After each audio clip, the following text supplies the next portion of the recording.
কথাটা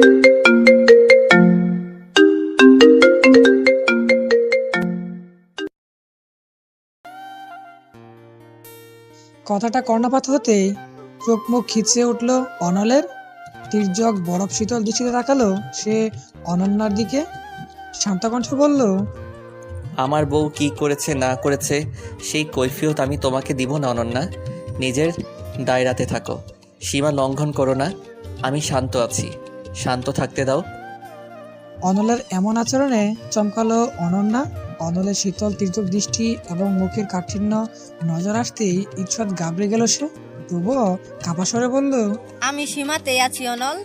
তুই নিজের চোখে ভালোবাসার কাপড় বেঁধে অন্ধ হয়ে আছিস। আমি শুধু তোকে বাস্তবতা দেখাচ্ছি। আমি কোনো ছোট বাচ্চা নই যে বাস্তব আর কল্পনার পার্থক্য বুঝি না। কিন্তু আমার মনে হয় তুমি তোমার নিজস্ব জাগতিক দুনিয়া থেকে বের হতে পারছো না, তাই তো সবাইকে নিজের মতো মনে করছো। আমার ধারাটা বয়সে আমার থেকে অনেক ছোট, ফলে আমি বা আমার পরিবার কখনোই ওর উপর আসতে দেয়নি। সাধ্য অনুযায়ী রাজকুমারীর মতো তাকে রাখা হয়েছে। ফলস্বরূপ এখনও পৃথিবীর রুক্ষ নিষ্ঠুরতার সম্পর্ক তার ধারণা স্বল্প। এই জটিল ব্যাপারে জড়ালে তার ভবিষ্যতের উপর বিরূপ প্রভাব পড়বে। তবু মেয়েটি শুধু আমার চাকরি রক্ষার্থে দ্বিতীয়বার পরীক্ষার আর্জি দিতেও পিছপা হয়নি। সে জানে যদি তার রেজাল্ট আগের থেকে একটু খারাপ হয় প্রশাসন তাকে বহিষ্কার করতে পারে। তবু মেয়েটি ভয় করেনি, আমার জন্য এই বিপদে ঝাঁপিয়ে পড়েছে। সুতরাং তোমার চোখ দিয়ে আমার ধারার প্রয়োজনীয়তা বোধ করছি না আমি। নিজের সীমার মাঝে থাকো অনন্যা। আমার বন্ধু হবার অধিকার তুমি হারিয়েছ, সুতরাং আমাকে উত্ত্যক্ত করা বন্ধ করো। অনলের শান্তভঙ্গিত কথাগুলো অপমানের ধারালো ছুরির মতো বিঁধল অনন্যার হৃদয়ে। চরম অপমান এবং ক্রোধে বিধ্বস্ত হয়ে পড়ল সে। শুভ্র মুখখানা হয়ে উঠল নিমিষেই রক্তিম। নিজের আত্মসম্মানের খাতিরে আর দাঁড়ালো না সে। হনহন করে ছুটে চলল সে। অনল তপ্ত নিঃশ্বাস ছাড়ল। চরম বিরক্তি হচ্ছে তার। মেয়ে না হলে হয়তো মেরেই বসত। দাঁড়ার নামে অহেতুক কথা কখনোই সহ্য হয় না তার। দুপকেটে হাত দিয়ে যুক্তির কাছে আসলো সে। তারপর গলা খাকারি দিয়ে বলল, লুকিয়ে কারোর কথা শোনাটা মোটেই ঠিক নয়, এটা একটা বদগুণ। কথাটি কর্ণপাত হতেই মাথা তুলে তাকালো দারা এবং মাহি। চরম বিব্রতকর পরিস্থিতিতে পড়ল তারা। এর চেয়েও অবাক্যর বিষয় অনল টের পেল কি করে? সে কি প্রথম থেকেই জানতো? সময় নষ্ট না করে উঠে দাঁড়ালো তারা দুজন। কোনো কথা না বলেই উল্টো দিকে হাঁটা দিল তারা। দারা কথা বলবে না। অনলের সাথে প্রচন্ড অভিমান হয়েছে তার। যদিও যখন অনন্যার মুখের উপর সঠিক জবাব দিচ্ছিল তখন মনে এক অকল্পনীয় শান্তি লাগছিল। হৃদয় পুলকিত হয়ে উঠছিল। এইভাবে অনল তাকে ভুল বুঝেনি, কিন্তু সেই পুলক টিকসই হলো না। মুহূর্তেই সকালে কথাগুলো ভেবে তেতো হয়ে উঠল হৃদয়। যদি এতটাই ভালোবাসে তবে একটু বিশ্বাস রাখলে কি এমন ক্ষতি হতো? অনলও ধারাকে আটকালো না। ঠোঁটের কোণে এক অমলিন হাসি ফুটিয়ে চেয়ে রইল দাঁড়ার যাবার পানে। মেয়েটি সত্যি ছেলে মানুষ। ল্যাব শাসনাল শেষ হবার পরও বন্ধুমহল প্রস্থান করলো না। তারা দাঁড়িয়ে রইল ডিপার্টমেন্টের বাইরে। প্রতীক্ষা মাধবীর মেয়েটির সাথে আজ মুখোমুখি বোঝাপড়া হবে। দাঁড়ার মুখ কঠিন হয়ে আছে। মাধবীর সাথে একটা এসপার ওসপার করেই ছাড়বে সে। মাহি তাকে ঠান্ডা করার জন্য বলল, মাথা গরম করবি না, শুধু জিজ্ঞাসাবাদ করবি, তাও শান্তভাবে। উগ্র হলেই আমাদের গুটি বের হয়ে যাবে, সেটা করা যাবে না। এই কথা নিয়ে গুনে গুনে 6 বার বলেছিস, এবার থাম। হ্যাঁ, কারণ তুমি যে রণচণ্ডী রূপ ধারণ করো আমার ভয় হয় কখন না মাধবীর মাথা ফাটিয়ে দিস। তাই স্মরণ করিয়ে দিচ্ছি, একটা ভুল আর আমাদের 5 জনের লাইফ শেষ। আমরা সবাই সিঁড়ির ওখানে আছি। দিগন্ত তোদের কথোপকথন রেকর্ড করবে। ও তোকে উস্কালেও তুই শান্ত থাকবি। হ্যাঁ হ্যাঁ বুঝেছিস, এবার একটু থাম আম্মা। মাহি আর কথা বাড়ল না। তারা প্রমাণ জড়ো করার সিদ্ধান্ত নিয়েছে। মাধবীর এই কমপ্লেনের পেছনের আসল উদ্দেশ্যটা বের করাই তার উদ্দেশ্য। এই বুদ্ধিটা অবশ্য দিগন্তের মাথা থেকে বের হয়েছে। সে ল্যাবের মাঝে সকলকে জড়ো করে তারপর নিজের বুদ্ধিটা বর্ণনা করে দ্বারা মাধবীকে প্রশ্ন করবে, বরংবার তাকে উস্কে দিবে। ফিরে নিচে থাকবে বন্ধুমহল। মাধবী একটা পর্যায়ে তার কমপ্লেনের কারণটা মুখ ফুসকে বলবেই, সেটা ভিডিও করবে দিগন্ত। তারপর সেটা দিয়েই মাধবীকে তুর্কি নাচ নাচানো যাবে। দিগন্তের মাথা থেকে এমন একটা বুদ্ধি শুনেই সবাই তো অবাক। নীরব অবাক কণ্ঠে বলল, ভাই বলে দে, কোথা থেকে ছাপিয়েছিস? তোর মাথায় এই বুদ্ধি? অসভ্য! কেন, আমি কি গাধা নাকি গরু? আমার মাথায় কি কি বুদ্ধি আছে তোরা কল্পনা করতে পারবি না। আমি হলাম এই যুগের ষাঁড়। দিগন্তের কথা সকলে তীক্ষ্ণ দৃষ্টি প্রয়োগ করে, যার অর্থ টপ কম মার। ফলে সে গাই গুই করে স্বীকার করলো, একটা মুভি থেকে চাপানো। এবার লাইনে আসো। নীরবের কথায় দাঁড়াও হেসে দিল। এইসবের মধ্যে তাদের বন্ধুত্বের শীতলতাও খানিকটা হলেও কমে গেল। বন্ধুমহল তাদের আগের বেশে চলে এসেছে। সকালের তরে সকালে আমরা, পর থেকে মোরা পরের তরে। অপেক্ষার সময় বাড়ছে। অবশেষে মাধবী বের হলো। তার কাজ শেষ করে বন্ধুমহল মোবাইল নিয়ে প্রস্তুত। মাধবী দাঁড়ার মুখোমুখি হলো। দাঁড়াকে দেখতেই খানিকটা চমকালো সে। দাঁড়ার কঠিন মুখ এবং রক্তিম চোখে যে কেউ ভয় পাবে। মাধবী পাশ কাটিয়ে যেতে নিলেই দাঁড়া বাদ সাধলো। শান্ত গলায় বলল, মাধবী, আমার তোমার সাথে কথা আছে। আমার নেই, আমার কাজ আছে, আমাকে যেতে দাও। প্রশ্নের উত্তর না পেলে তো যেতে দিব না। আজব তো, এটা কি মামদোবাজি? খানিকটা বিতকণ্ঠেই মাধবী বলল। দাঁড়া অবাক হলো। মাধবীর মতো মেয়ে এতটা ভয় পাচ্ছে কেন? দাঁড়া তার গলা নরম করলো, খানিকটা ধরা গলায় বলল, তোমার সাথে তো শত্রুতা আমার মাধবী। অনল স্যারের সাথে এমনটা করলে কেন? আজ বিনা অপরাধে সে ভুগছে। বিনা অপরাধ? তোমার মতো মেয়ে এত ভালো নাম্বার পায়, আর আমি সারাদিন পড়েও সেই একই নাম্বার পাই। তাহলে বিনা অপরাধ কিভাবে? তুমি নিজেই চিন্তা করো, তুমি কি এত ভালো রেজাল্ট করার যোগ্য? কি জানো তুমি? কখনো 5-6খানা টিউশনি করিয়েছো শুধু সেমিস্টার ফি দেবার জন্য? তোমাদের মতো মেয়েরা বুঝবে না কত কষ্ট করে আমরা আমাদের ভবিষ্যৎ গড়ি। এই বৃষ্টি রোদ উপেক্ষা করে টাকা কামাই করি, কারণ তোমাদের মতো কেউ মুখে তুলে দেবার মতো নেই। দেখো ধারা, আমি কি কেন করেছি সেটার কৈফিয়ত তোমাকে দেব না। আমার মনে হয়েছে পার্সিয়ালিটি হয়েছে, আমি কমপ্লেন করেছি, ব্যাস, যেতে দাও এবার। বলেই হরণ করে হেঁটে চলে গেল মাধবী। দাঁড়া ঠায় দাঁড়িয়ে রইল। দাঁড়ার মনে হলো মাধবী তাকে এড়িয়ে যাচ্ছে, সে কিছু একটা লুকাচ্ছে। সে দাঁড়ার চোখে চোখ রাখতেই ভয় পাচ্ছিল। বন্ধুমহল সিঁড়ি নিচ থেকে বেরিয়ে এলো। হতাশ কণ্ঠে দিগন্ত বলল, কি চালাক, কি সুন্দর করে সাজানো উত্তর দিল। আমি ভেবেছিলাম ও ধারার প্রতি হিংসে প্রকাশ করবে, কিন্তু না, সে পাশ কাটিয়ে কথাটা বলল। আমার মনে হয় ও কিছু একটা লুকাচ্ছে। চিন্তিত দ্বারা কথাটা বলল। নীরব সায় দিল। নীরব অবাক কণ্ঠে বলল, এই 1 বছর কখনো শুনলাম না মাধবীর টিউশন করা লাগে। ওর কোনো অর্থনৈতিক ঝামেলা আছে। ধারার সাথে কথা বললেই সে সর্বদা একটা দাম্ভিকতা প্রকাশ করত, হিংসাত্মক তার পরিকল্পনা। আজ হুট করে এই টোনে কথা বলল কেন? ও কি কোনো ঝামেলাতে আছে? খোঁজ নিতে হবে। বেশ বিজ্ঞভাব নিয়ে দিগন্ত কথাটা বলল। বন্ধু মহল সায় দিল দিগন্তের কথায়। বের তো করতেই হবে মাধবীর এমন পরিবর্তিত আচরণের কারণ। বাসায় ফিরে নিজ ঘরে যেতেই কানে এলো এশা এবং আসার কথা। তারা দরজা ঠেলে উকি দিল তাদের ঘরে। তারা বেশ সুন্দর করে সাজগোজ করেছে। এশা নিজেকে আয়নার সামনে ঘুরে ঘুরে দেখছে। তারপর আশাকে জিজ্ঞেস করলো, কেমন লাগছে? আশা দীর্ঘশ্বাস ফেলে বলল, তুই কেন জিজ্ঞেস করেছিস সত্যি বুঝতে পারছি না। তুই যা পারিস তোকে সাচ্চুনির মতোই লাগে। সাথে সাথেই তাদের চুলোচুলি শুরু হয়ে গেল। সন্ধ্যার বাঁধা চুলগুলো হয়ে গেল এলোমেলো। অবস্থা বেগতিক দেখে যারা দুটোর কান মলে দিল, তারপর দুটোকে আলাদা করলো। তীক্ষ্ণ কণ্ঠে বলল, এত সাজের বাহার কেন? নিজে কান ডলতে ডলতে এসা বলল, ঘুরতে যাচ্ছে কোথায়? পাশের বাসার ফ্রিজার জন্মদিন, আজ রাত ওখানেই থাকবো, তাই সাজগোজ করছি। সবার সামনে ভাবে ব্যাপার আছে তো। তারা কি উত্তর দিবে বুঝে পেল না। তপ্ত নিঃশ্বাস ফেলে বলল, এটাকেই বলে কারোর পৌষ মাস আর কারোর সর্বনাশ। পৌষ মাস না ধারাপু, শ্রাবণ মাস, তাও শেষের দিক। তুমি তো দেখি মাসও জানো না, আবার বলো ভার্সিটিতে পড়ি। আশার কথায় এসাও দাঁত বের করে হাসলো। দাঁড়া আশার কান টেনে বলল, এবার বল কি বলছিলি, আমি কি জানি না? ছাড়ো ছাড়ো, তুমি জানো না এমন কোনো জিনিস নেই। তুমি তো সর্বজ্ঞানী মহামহিলা। মহামহিলা কি?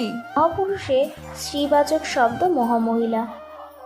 এভাবে তো জেন্ডার ডিস্টিংশন করা থাকে না, মহিলারাও তো মহান হতে পারে, তাই আমরা এই শব্দটাই আবিষ্কার করলাম।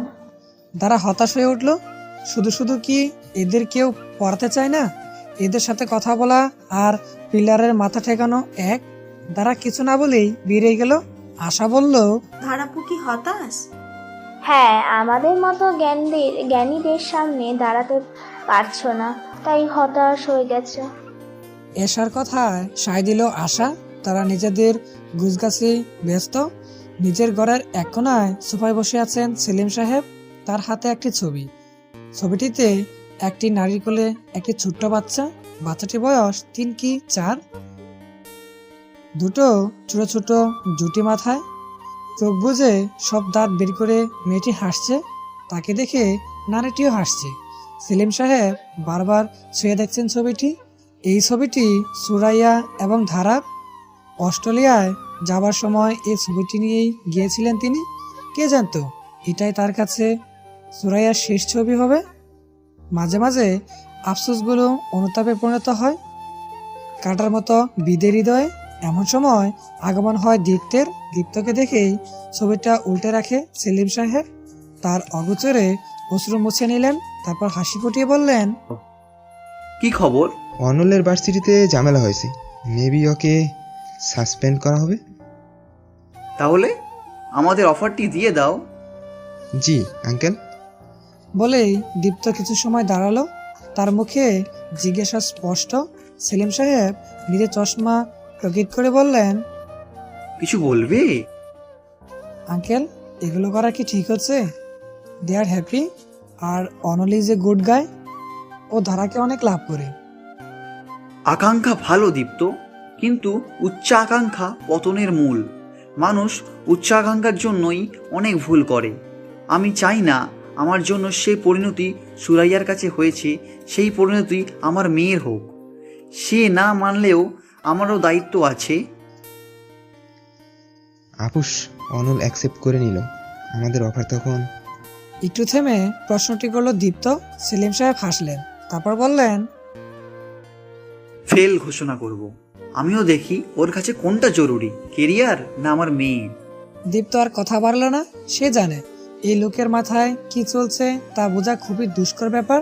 তাই সে বেরিয়ে আসলো ঘর থেকে। তখনই কারেন্ট চলে গেল তাদের বাসার। তপ্ত নিঃশ্বাস ফেলে ফোনের ফ্ল্যাশ লাইটটা জ্বালালো দীপ্ত। তারপর কোনো মতে নিজের ঘরে গেল সে। নিজ ঘরে যেতেই অনুভূত হলো ঘরের সে একা নয়, কেউ আছে ঘরে। তখনই দেখতে পেল জানালার পর একটি নিকাশ কালো ছায়া। দীপ্ত ফ্ল্যাশ লাইটটি তাক করতেই যেন মিলিয়ে গেল ছায়াটি। মনের ভুল ভেবে দীপ্ত পা এগিয়ে দিল বিছানায়। সাথে সাথেই একটি ভয়ঙ্কর হাসি শব্দ কানে এলো তার। ভয়ঙ্কর চিকন কণ্ঠে বলল, কথাটি শুনতেই বুক কেঁপে উঠল দীপ্তের। গতকালই শুনেছিল এই বাড়িতে নাকি একটি মেয়ে আত্মহত্যা করেছিল। তখন তার বিশ্বাস না হলেও এখন যেন অজানা ভয় মস্তিষ্কে কাবু করে তুলেছে। তড়িঘড়ি করে উঠতে মনে হলো হাতে কোনো গরম তরল লেগে আছে। ফ্ল্যাশ লাইটটা হাতের কাছে মারতেই দেখলো টকটকে লাল তরল। অজানা ভয়টি ক্রমশ তীব্র হলো দীপ্তের। অমনি চিৎকার করে জ্ঞান হারালো সে। এদিকে উপরতলার জানালায় কান লাগানো জমাজারা তার চিৎকার শুনেই হাই ফাইভ দিয়ে বলে উঠল, চেরাগালি বাছা, এবার কই যাবা? কথাটি বলেই তারা পৈশাচিক হাসি দেবার চেষ্টা করলো, কিন্তু ব্যর্থ হলো। গলার স্বরে টান খেয়ে উভয়ে কাশতে লাগলো। এই পুরো বুদ্ধিটি এসা আসার। শিল্পী দাদির নাতনি ফাইজা তাদের বান্ধবী। আসলে ঠিক বান্ধবী বলা চলে না, বিচ্ছুদের সাথে তার সখ্যতার কারণ তাদের সদ্যপানা। এই সদ্য পড়ানোর কারণে স্কুলে তাদের দাপটি আলাদা, সারা ক্লাসে মেয়েরা তাদের ভয় পায়। বলা তো যায় না কখন কার উপর তাদের প্রধানল বর্ষণ হয়। ঠিক এই কারণে ফায়জাও তাদের সমীহ করে চলে, আর বিচ্ছুরাও সেটার সম্পূর্ণ ফায়দা তোলে। আজ ফায়জার জন্মদিন বটে, কিন্তু তাদের দাওয়াতটি তারা নিজেই নিয়েছে। শুধু তাই নয়, ফায়জাকে বলেছে আজ এই বাড়িতে তারা থাকবে। ফায়জাও বাধ্য, তাদের কথা মেনে নিল। কেক কাটার পর তারা কেক দেবার ওসিলাতে নিশে এসেছে। রুকসানা দরজা খুলেছিল, রুকসানাকে কথায় ব্যস্ত রেখেছিল আশা এবং ফাইসা। সেই সুযোগে এশা দীপ্তের ঘরে ঢোকে। দীপ্ত বাসা না থাকার সুযোগে অনলের ঘর থেকে চুরি করে ছোট ব্লুটুথ স্পিকার ঘরের এক কোণে গুপ্ত জায়গায় রেখে দেয় এবং পলিথিনের এক ব্যাগ জল রং ঘোলা তার বিছানায় দিয়ে দেয়। তারপর দীপ্ত ফেরার অপেক্ষা করে। দীপ্ত ফিরতেই সারা বিল্ডিং এর মেন সুইচ সিঁড়িঘর থেকে বন্ধ করে দেয় আশা। ফলে লোডশেডিং এর একটা পরিবেশ তৈরি হয়। ঈশা তখন ঠিক দীপ্তের ঘরের উপর তালা ঘরে অবস্থান নিয়েছিল। সে জানালা থেকে একটি কর্কশিট কাটা নারী অব্যয় সুতোয় ঝুলিয়ে দীপ্তের জানালার সামনে ধরে এসে দীপ্তের ঘরে জ্বালানা দেওয়া। ফলে অন্ধকারে কর্কশিটের সেই কাটা অংশটি নিকশ কালো নারী অব্যয় মনে হয়। দীপ্তের ফ্ল্যাশ লাইট ধরার আগেই তা নিপুণভাবে উঠিয়ে নেয় এশা।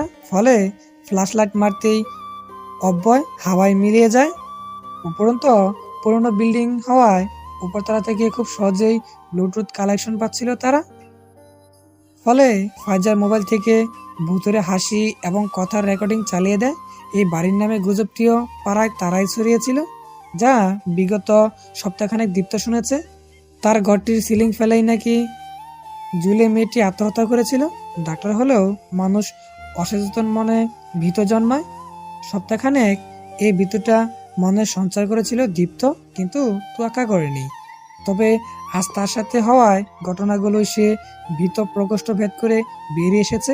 ফলে যখনই বিছানায় রাখা ঘন তরল তার হাতে লেগে অমনি তার মস্তিষ্ক নিষ্ক্রিয় হয়ে উঠেছে এবং চিৎকার দিয়ে জ্ঞান হারিয়েছে দীপ্ত। অন্যদিকে নিজের ফাঁদে আটকানো গুগুর চিৎকারে এসা আসার খুশি যেন ধরে না। ফায়জা এক কোনায় দাঁড়িয়ে অসহায় কণ্ঠে বলল, ভাইয়াটা ভালো, এমন করে ভয় দেখানোটা ঠিক হয়নি। সাথে সাথেই তেতে উঠল আশা, ধমকে সুরে বলল, অস্ট্রেলিয়ান চেরাগালির সাথে উচিত কাজ করেছি। আমাদের সাথে খুব ভাব দেখাচ্ছিল। নে এবার ভয় কুপকাত হ, আমাদের ধারাবুকে নিয়ে যাওয়ার হুমকি দেয়।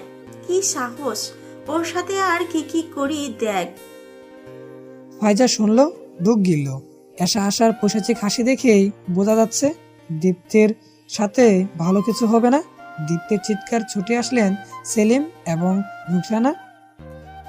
তত সময়ে ঘরের লাইট চলে এসেছে। ঘরের লাইট জ্বালিয়ে দেখলেন দীপ্তের গা লালে রক্তিম হয়ে আছে। ছেলেটা মূর্ছা গেছে। পানির ছিটতেই জ্ঞান ফিরল। অস্পষ্ট স্বরে বলল, ভূত, এই ঘরে ভূত। কি বলছো তুমি দীপ্ত? সেলিম সাহেব উঠে বসালেন দীপ্তকে। দীপ্ত ঘন ঘন নিঃশ্বাস নিচ্ছে। তার জড়তা এখনো কাটেনি। বুকের স্পন্দন লাগাম ছাড়া। পালস অটোমিটারে মাপলে 120-এর উপরে হবে হয়তো। সেলিম সাহেব তাকে বারে গ্লাস এগিয়ে দিয়ে বলল, কি হয়েছে? দীপ্ত পানিরটুকু এক নিঃশ্বাসে খেয়ে নিল। তারপর একটু জড়িয়ে পুরো ঘটনা বলল। ঘটনাটি শুনতেই রুকসানা রক্তশূন্য হয়ে গেল। ভূতে তার বিশাল ভয়। সে উত্তেজিত হয়ে বললেন, আমি এখানে থাকবো না, আমি দেশে যাব। কিন্তু সেলিম সাহেব নির্বিকার। তপ্ত নিঃশ্বাস ছেড়ে একরাশ বিরক্তি নিয়ে বললেন, ডাক্তার হয়ে ভয় পাচ্ছ দীপ্ত? ভূত টুত হয় না, ফ্রেশ হয়ে খেয়ে ঘুমিয়ে পড়ো। আর রোকসানা, তুমি যেতে চাইলে আমি টিকিট কেটে দিব। সেলিম সাহেবের এমন নির্বিকার আচরণে বেশ রুকসানা মনক্ষুণ্ণ হলো। বরাবর এই লোকটির এমন দায়সারা ভাব। এদিকে ভীত সন্ত্রস্ত দীপ্ত এখনো থমথমে দৃষ্টিতে জানালার দিকে তাকিয়ে রইল। তার মনে বলছিল কি সব। ক্যালকুলাসের বইয়ের প্রথম চ্যাপ্টার থেকে ম্যাথ করা শুরু করেছে ধারা। তাকে আজ থেকে প্রস্তুতি নিতে হবে। তাকে প্রমাণ করতে হবে অনল ভাই প্রশ্ন দেয়নি তাকে, তার সাথে ভেদাভেদ করেনি। ভালোবাসাও বেশ অবাক্যর জিনিস। প্রণয়নের আবেগে মানুষ সব কিছু করতেও দ্বিধাবোধ করেনি। নয়তো যে ধারাকে বুকেও অনল পড়াতে বসাতে পারতো না, সেই ধারা কিনা নিজে নিজে পড়তে বসেছে, তাও ভার্সিটি থেকে আসার পর থেকেই। অনল অবশ্য এখনো ফিরেনি, ধারা তাকে ফোনও করেনি, অভিমানটা বজায় রেখেছে। যদিও বড় মাকে 10 বারের মতো জিজ্ঞেস করেছে। তোমার ছেলে আসে না কেন? বড় মা মটরশুঁটি ছিলতে ছিলতে বলল, তুই ফোন দে।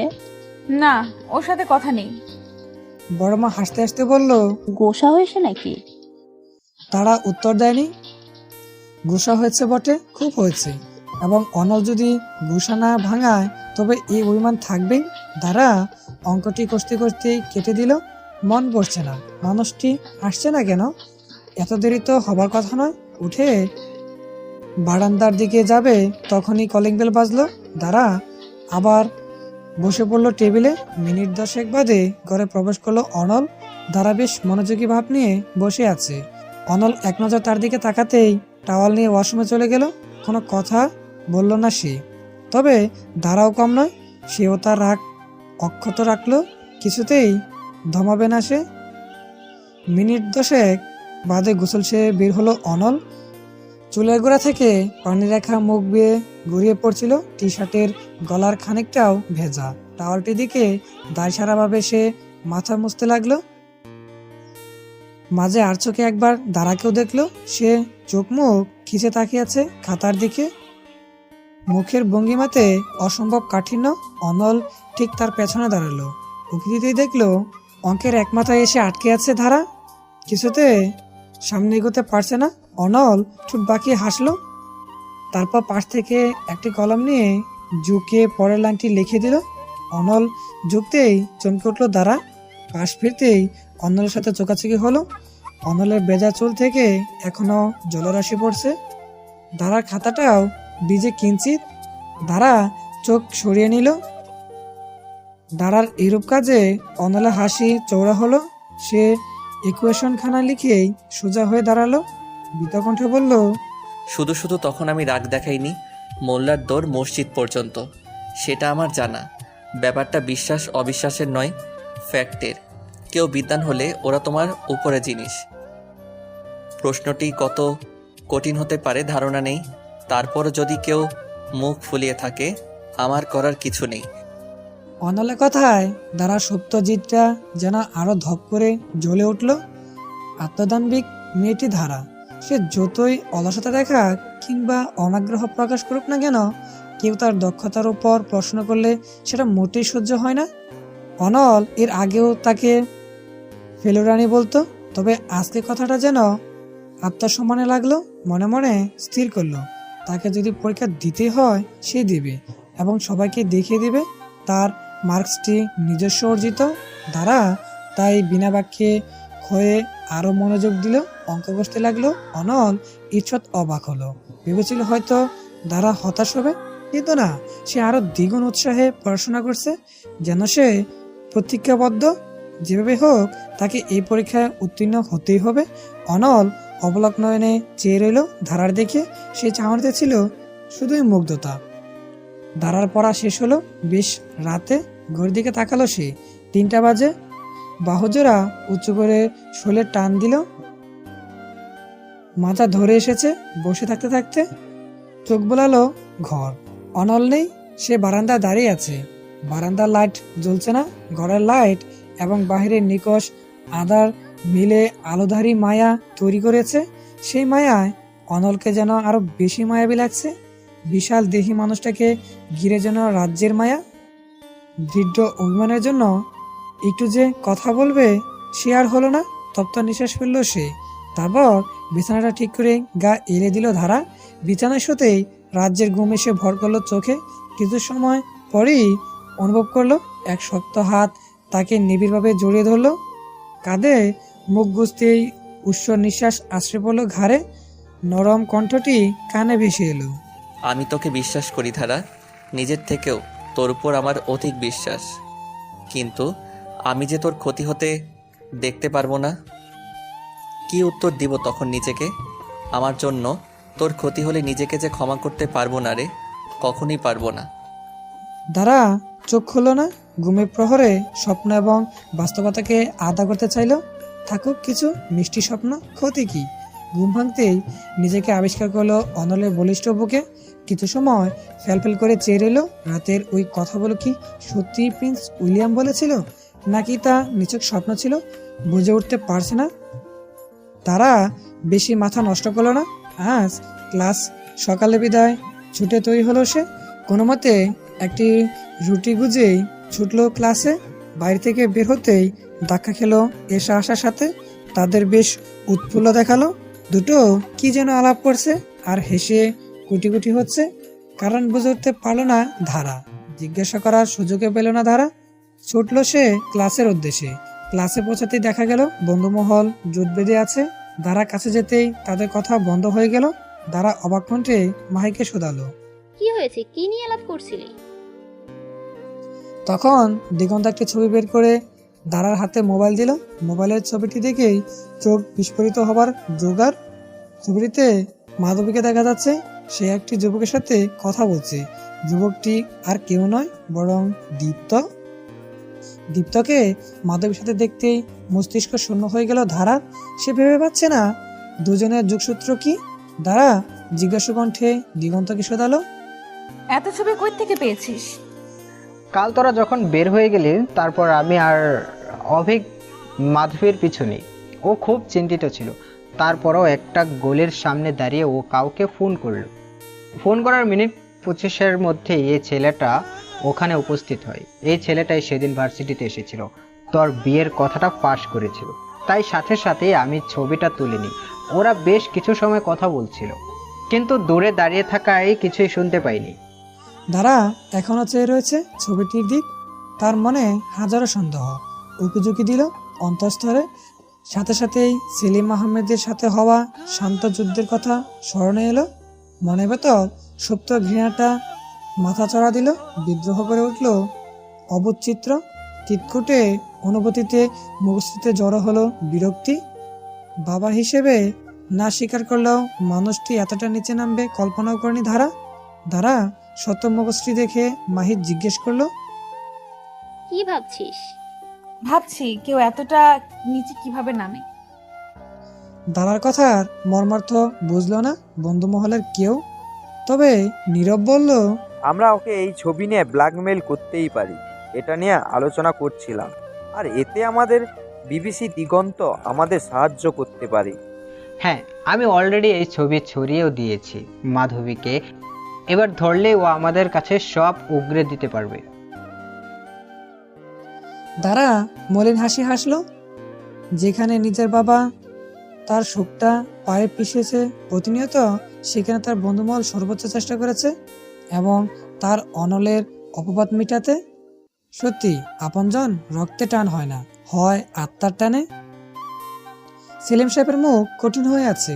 সে তন্ন তন্ন করে নিজের কাপড়ের মাঝে নিজের উইলের কাগজখানা খুঁজছেন, কিন্তু কিছুতেই পাচ্ছে না। তার স্মরণশক্তি এতটাও খারাপ নয়। তার স্পষ্ট মনে আছে সে কাগজখানা এখানেই রেখেছিলেন। তাকে বিধ্বস্ত লাগছে।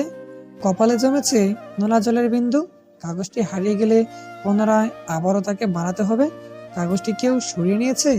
এমন কাজ একজনই করতে পারে, রুকসানা। ঠিক সেই সময়টি রুকসানার আগমন ঘটল ঘরে। তাকে দেখেই গম্ভীর কণ্ঠে সেলিম সাহেব প্রশ্ন ছুড়লেন, তুমি আমার আলমারি ঘাটাঘাটি করেছিলে? প্রশ্নটি কর্ণপাত হতেই চমকে উঠল রুকসানা। আমতা আমতা করে বলল, না, আমি কেন তোমার জিনিসে হাত দিব? তাহলে আমার উইলের কাগজটি কোথায়? রুকসানা থতমত খেয়ে গেল। কথা গড়ানোর চেষ্টা করলো, লাভ হলো না। সেলিম সাহেবের বিশ্বাস অটল। তিনি জেরা শুরু করে দিলেন, কোথায় রেখেছো রুকসানা কাগজটা? আমি দেখিনি কাগজ। আমি আর একবার জিজ্ঞেস করব, কোথায় আমার কাগজ? এবার সংযম হারালো রুকসানা।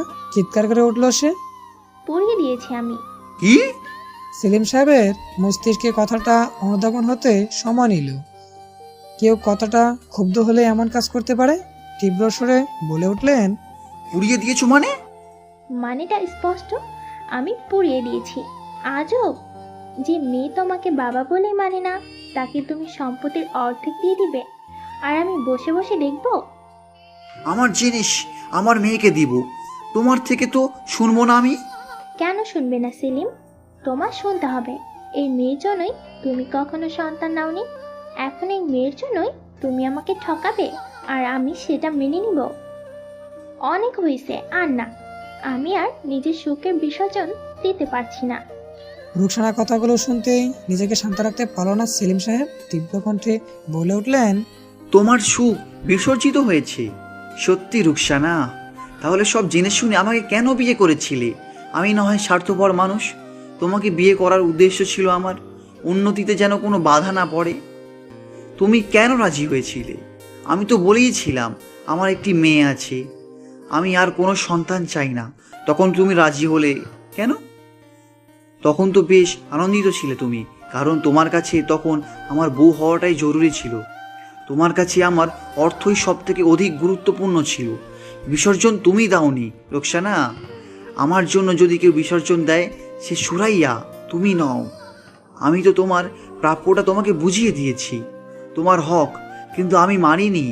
সুতরাং আমার মেয়েকে আমি কি দিব কি না দিব সেটা আমার একান্ত ব্যক্তিগত ব্যাপার। এর মাঝে দয়া করে তুমি এসো না। বলেই ঘর থেকে বের হলেন সেলিম সাহেব। রুকসানা ঠায় দাঁড়িয়ে রইল সেখানে, চোখ মুখ রক্তিম হয়েছে তার। লোকটির মনে আজও যেন সুরাইয়ারই বসবাস, কখনো যেন সেই স্থান তার হবে না। বুঝতে বড় দেরি হয়ে গেছে তার। এখনো মনে আছে মুর্মুষ সুরাইয়ার জন্য লেখা চিঠিগুলো এখনো সযত্নে উঠিয়ে রেখেছেন সেলিম সাহেব। কখনো পাঠানোর সুযোগই হয়নি, কারণ সেই মানুষটি আজ নেই। ক্লাস শেষ হতেই মাধবীর মুখোমুখি হলো ধারা। ছবিটি সম্মুখে রেখে বলল, এই লোকটিকে কিভাবে চেনো তুমি? মাধবী খানিকটা চমকে উঠল। সে গাইগুই করে এড়িয়ে যাবার চেষ্টা করলো, কিন্তু ধারার হুমকির সামনে জোর খাটালো না। ফলে একে একে সকল কথা ফাঁস করতে হলো। অনল ল্যাপটপের মুখে বসে রয়েছে, তার মুখখানা শক্ত হয়ে আছে। বিশাল একখানা সুযোগ তার সামনে। অস্ট্রেলিয়ার বেশ বড় একটা কোম্পানি থেকে একটা চাকরির অফার পেয়েছে। কাল রাতে ইন্টারভিউটি হবে অনলাইনে, তারপর তারা জানাবে ফলাফল। চাকরির ঝামেলার কারণে অনল আজ সকালে ইন্টারভিউ দিয়েছে, এখন তাদের মেল এসেছে, অনলের চাকরি হয়েছে। তারা নেক্সট সপ্তাহেই অনলকে জয়েন করতে বলেছে। কিন্তু ঝামেলা হচ্ছে, অনল তো প্রথমে তারাকে নিয়ে যেতে পারবে না। এখন কি করবে বুঝে উঠতে পারছে না। স্যালারিও বিশাল, সুযোগটি বেশ চমৎকার, কিন্তু ধারাকে ছেড়ে যাওয়ায় মনটা সায় দিচ্ছে না। বেশ কতক্ষণ তাকিয়ে রইল ল্যাপটপের দিকে, কিছুই মাথায় আসছে না। কি করা উচিত? অফারটি ছেড়ে চাকরির এই টানাপোড়ান চলবেই, বুঝে উঠতে পারছে না অনল। মাথাটা ধরে এসেছে, একটু গড়িয়ে নিলে মন্দ হয় না।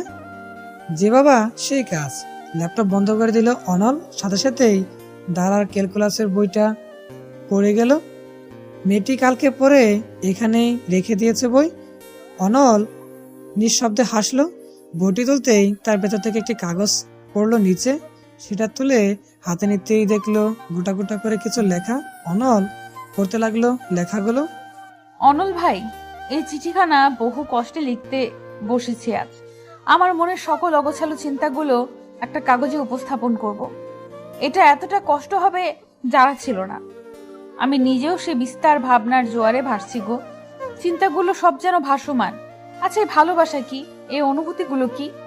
বহু পূর্বে একখানা চিঠি লিখেছিলাম, কই এত তো কষ্ট হয়নি, এত এলোমেলো ছিল না তো আমার চিন্তাগুলো। শব্দগুলো ছিল সুসজ্জিত। তবে তোমার বেলায় এমন কেন? তোমার বেলায় আমার মস্তিষ্ক অচল কেন অনল ভাই? আজ মাহি আমায় প্রশ্ন করলো, ভালোবাসিস তাকে? আমি উত্তর দিতে পারলাম না। কিভাবে পারবো বলো? এই ভালোবাসা নামক অনুভূতি যে অচেনা আমার কাছে। তুমি আমার কাছে কোনো কালে প্রিয় ছিলে না, ছিলে অতি অপ্রিয় ব্যক্তি। বিরক্ত হতাম তোমার প্রতি কার্যে, অসামান্য রাগ হতো তোমার উপর। অথচ তোমার কাছে এক অকল্পনীয় শান্তি আছে। শত বিপদেও তোমার নামই আমার কল্পনায় আসে অনল ভাই। তোমার জীবনে অন্য কেউ আসবে ভাবতেই তোমাকে হারাবার টলমলে ভয়ে বুক কেঁপে ওঠে। এই বিয়েটায় আমার আপত্তি ছিল সর্বাধিক। অথচ দেখো, আজ তোমার থেকে দূরত্ব আমার সহ্য হচ্ছে না। সব থেকে তিতকুটে অনুভূতিও তোমার উপস্থিতিতে মধুর হয়ে ওঠে।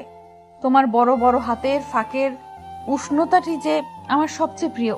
তোমার দুর্বোধ্য স্নিগ্ধ হাসিতে বারবার হারাতে চাই আমি।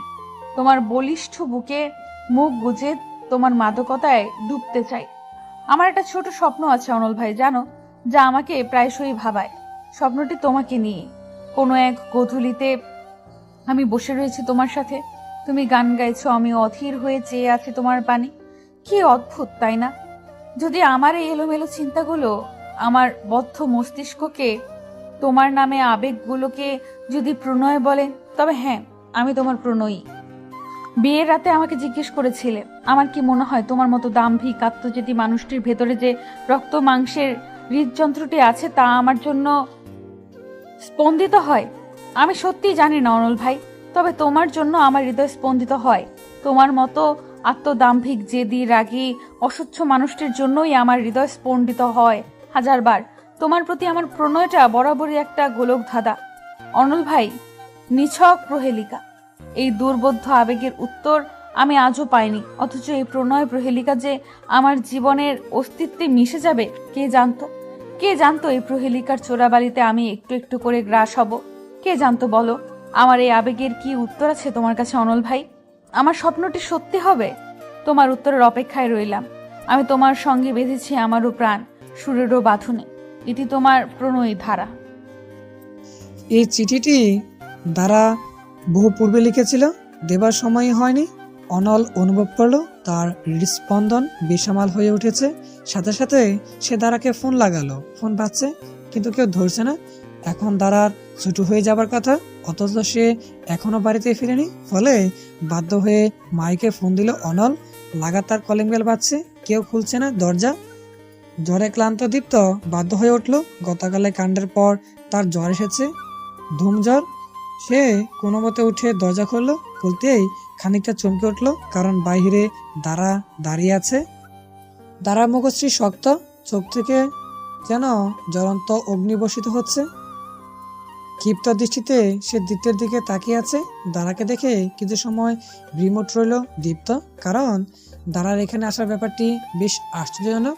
নিজেকে কিছু সময় বাদে সামলে দীপ্ত জিজ্ঞাসা করলো, দাঁড়া, তুমি হঠাৎ?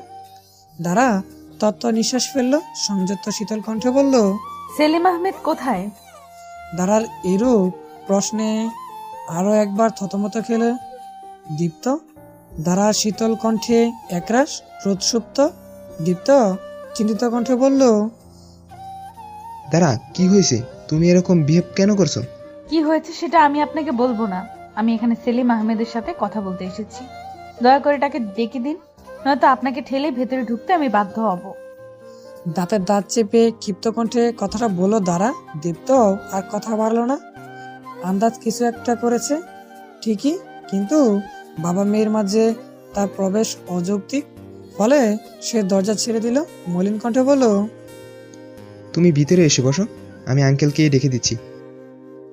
আমি এখানে বসতে আসিনি, ওনাকে তাড়াতাড়ি ডাকুন। দীপ্তের কষ্ট করে ডাকার প্রয়োজন হলো না। সেলিম সাহেব নিজেই হেঁটে এলেন বসার ঘরে। তাকে দেখেই চোখ জোড়া ধপ করে জ্বলে উঠল। অসামান্য ঘৃণা, ক্রোধে বিষাদে বিধ্বস্ত হয়ে পড়ল সে। নিজেকে সংযত রাখা যেন অসম্ভব হয়ে পড়ল। তার মুখোমুখি হয়ে তীব্র কণ্ঠে প্রশ্ন ছুড়ে দিল, আমার সুখের জীবন মুহূর্তের মধ্যে এলোমেলো করে কি লাভ হলো আপনার? অনল ভাইকে সকলের সামনে অপমানিত করে কি সুখ পেয়েছেন? একজন সৎ মানুষকে অপবাদ দিয়ে কি প্রমাণ করতে চাইছেন? এত ঘুরিয়ে পেঁচিয়ে কেন বলছো? সরাসরি জিজ্ঞেস করো। তাহলে সরাসরি বলছি, আপনি মাধবীকে কেন টাকা দিয়েছিলেন? টাকা দিয়ে অনল ভাইয়ের নামে কমপ্লেন করিয়েছেন। আপনি ভালো করে জানতেন এমন কিছুতে তার চাকরি হারাবার সম্ভাবনা রয়েছে। কি জানতেন না? সেলিম সাহেব উত্তর দিলেন না, শুধু শান্ত চিত্তে তাকিয়ে রইলেন মেয়ের দিকে। দারা রীতিমতো কাঁপছে। তার রাগ সংযম হারা হয়ে উঠেছে। ক্রোধ বিশ্বাস ভাঙা কষ্টে জর্জরিত ধারা আজ উন্মাদ প্রায়। তার কণ্ঠ কাঁপছে, ঠোঁট কামড়ে কিছু সময় ঘন ঘন নিঃশ্বাস নিল সে। তারপর কাঁপা সুরে বলল, আমি একটা বইতে পড়েছিলাম, জানেন, পৃথিবীতে অনেক খারাপ পুরুষ রয়েছে, কিন্তু একটাও খারাপ বাবা নেই। লেখক ভুল ছিলেন। আপনি পৃথিবীর সবচেয়ে নিকৃষ্ট বাবা, যে নিজের মেয়ের সুখ দেখতে পারেন না। আমি তো বলেছিলাম আমি তার পরীক্ষা নিব। পরীক্ষা কি সহজ হয় ধারা? কি প্রমাণ করতে চাইছেন বলুন তো? আপনি আমাকে খুব স্নেহ করেন, আমার জন্য আপনি খুব চিন্তিত। এইসব করে কিচ্ছু প্রমাণ হয় না সেলিম আহমেদ। আরও আমার চোখে আজ নিচে নেমে গেছেন আপনি। আমি আপনাকে ঘৃণা করতেও ঘৃণা করি। আফসোস হয় আমার, আপনি আমার বাবা। কোথায় ছিল এই স্নেহ যখন আমি পা ভেঙে বিছানায় পড়েছিলাম? এই ভালোবাসাগুলো কোথায় ছিল যখন আমার মার মৃত্যুর পর ওই মহিলাটাকে নিয়ে হাজির হয়েছিলেন? কোথায় ছিল যখন আমি আমার জন্মদিনে আপনার অপেক্ষা করতাম? কোথায় ছিল এই ভালোবাসা?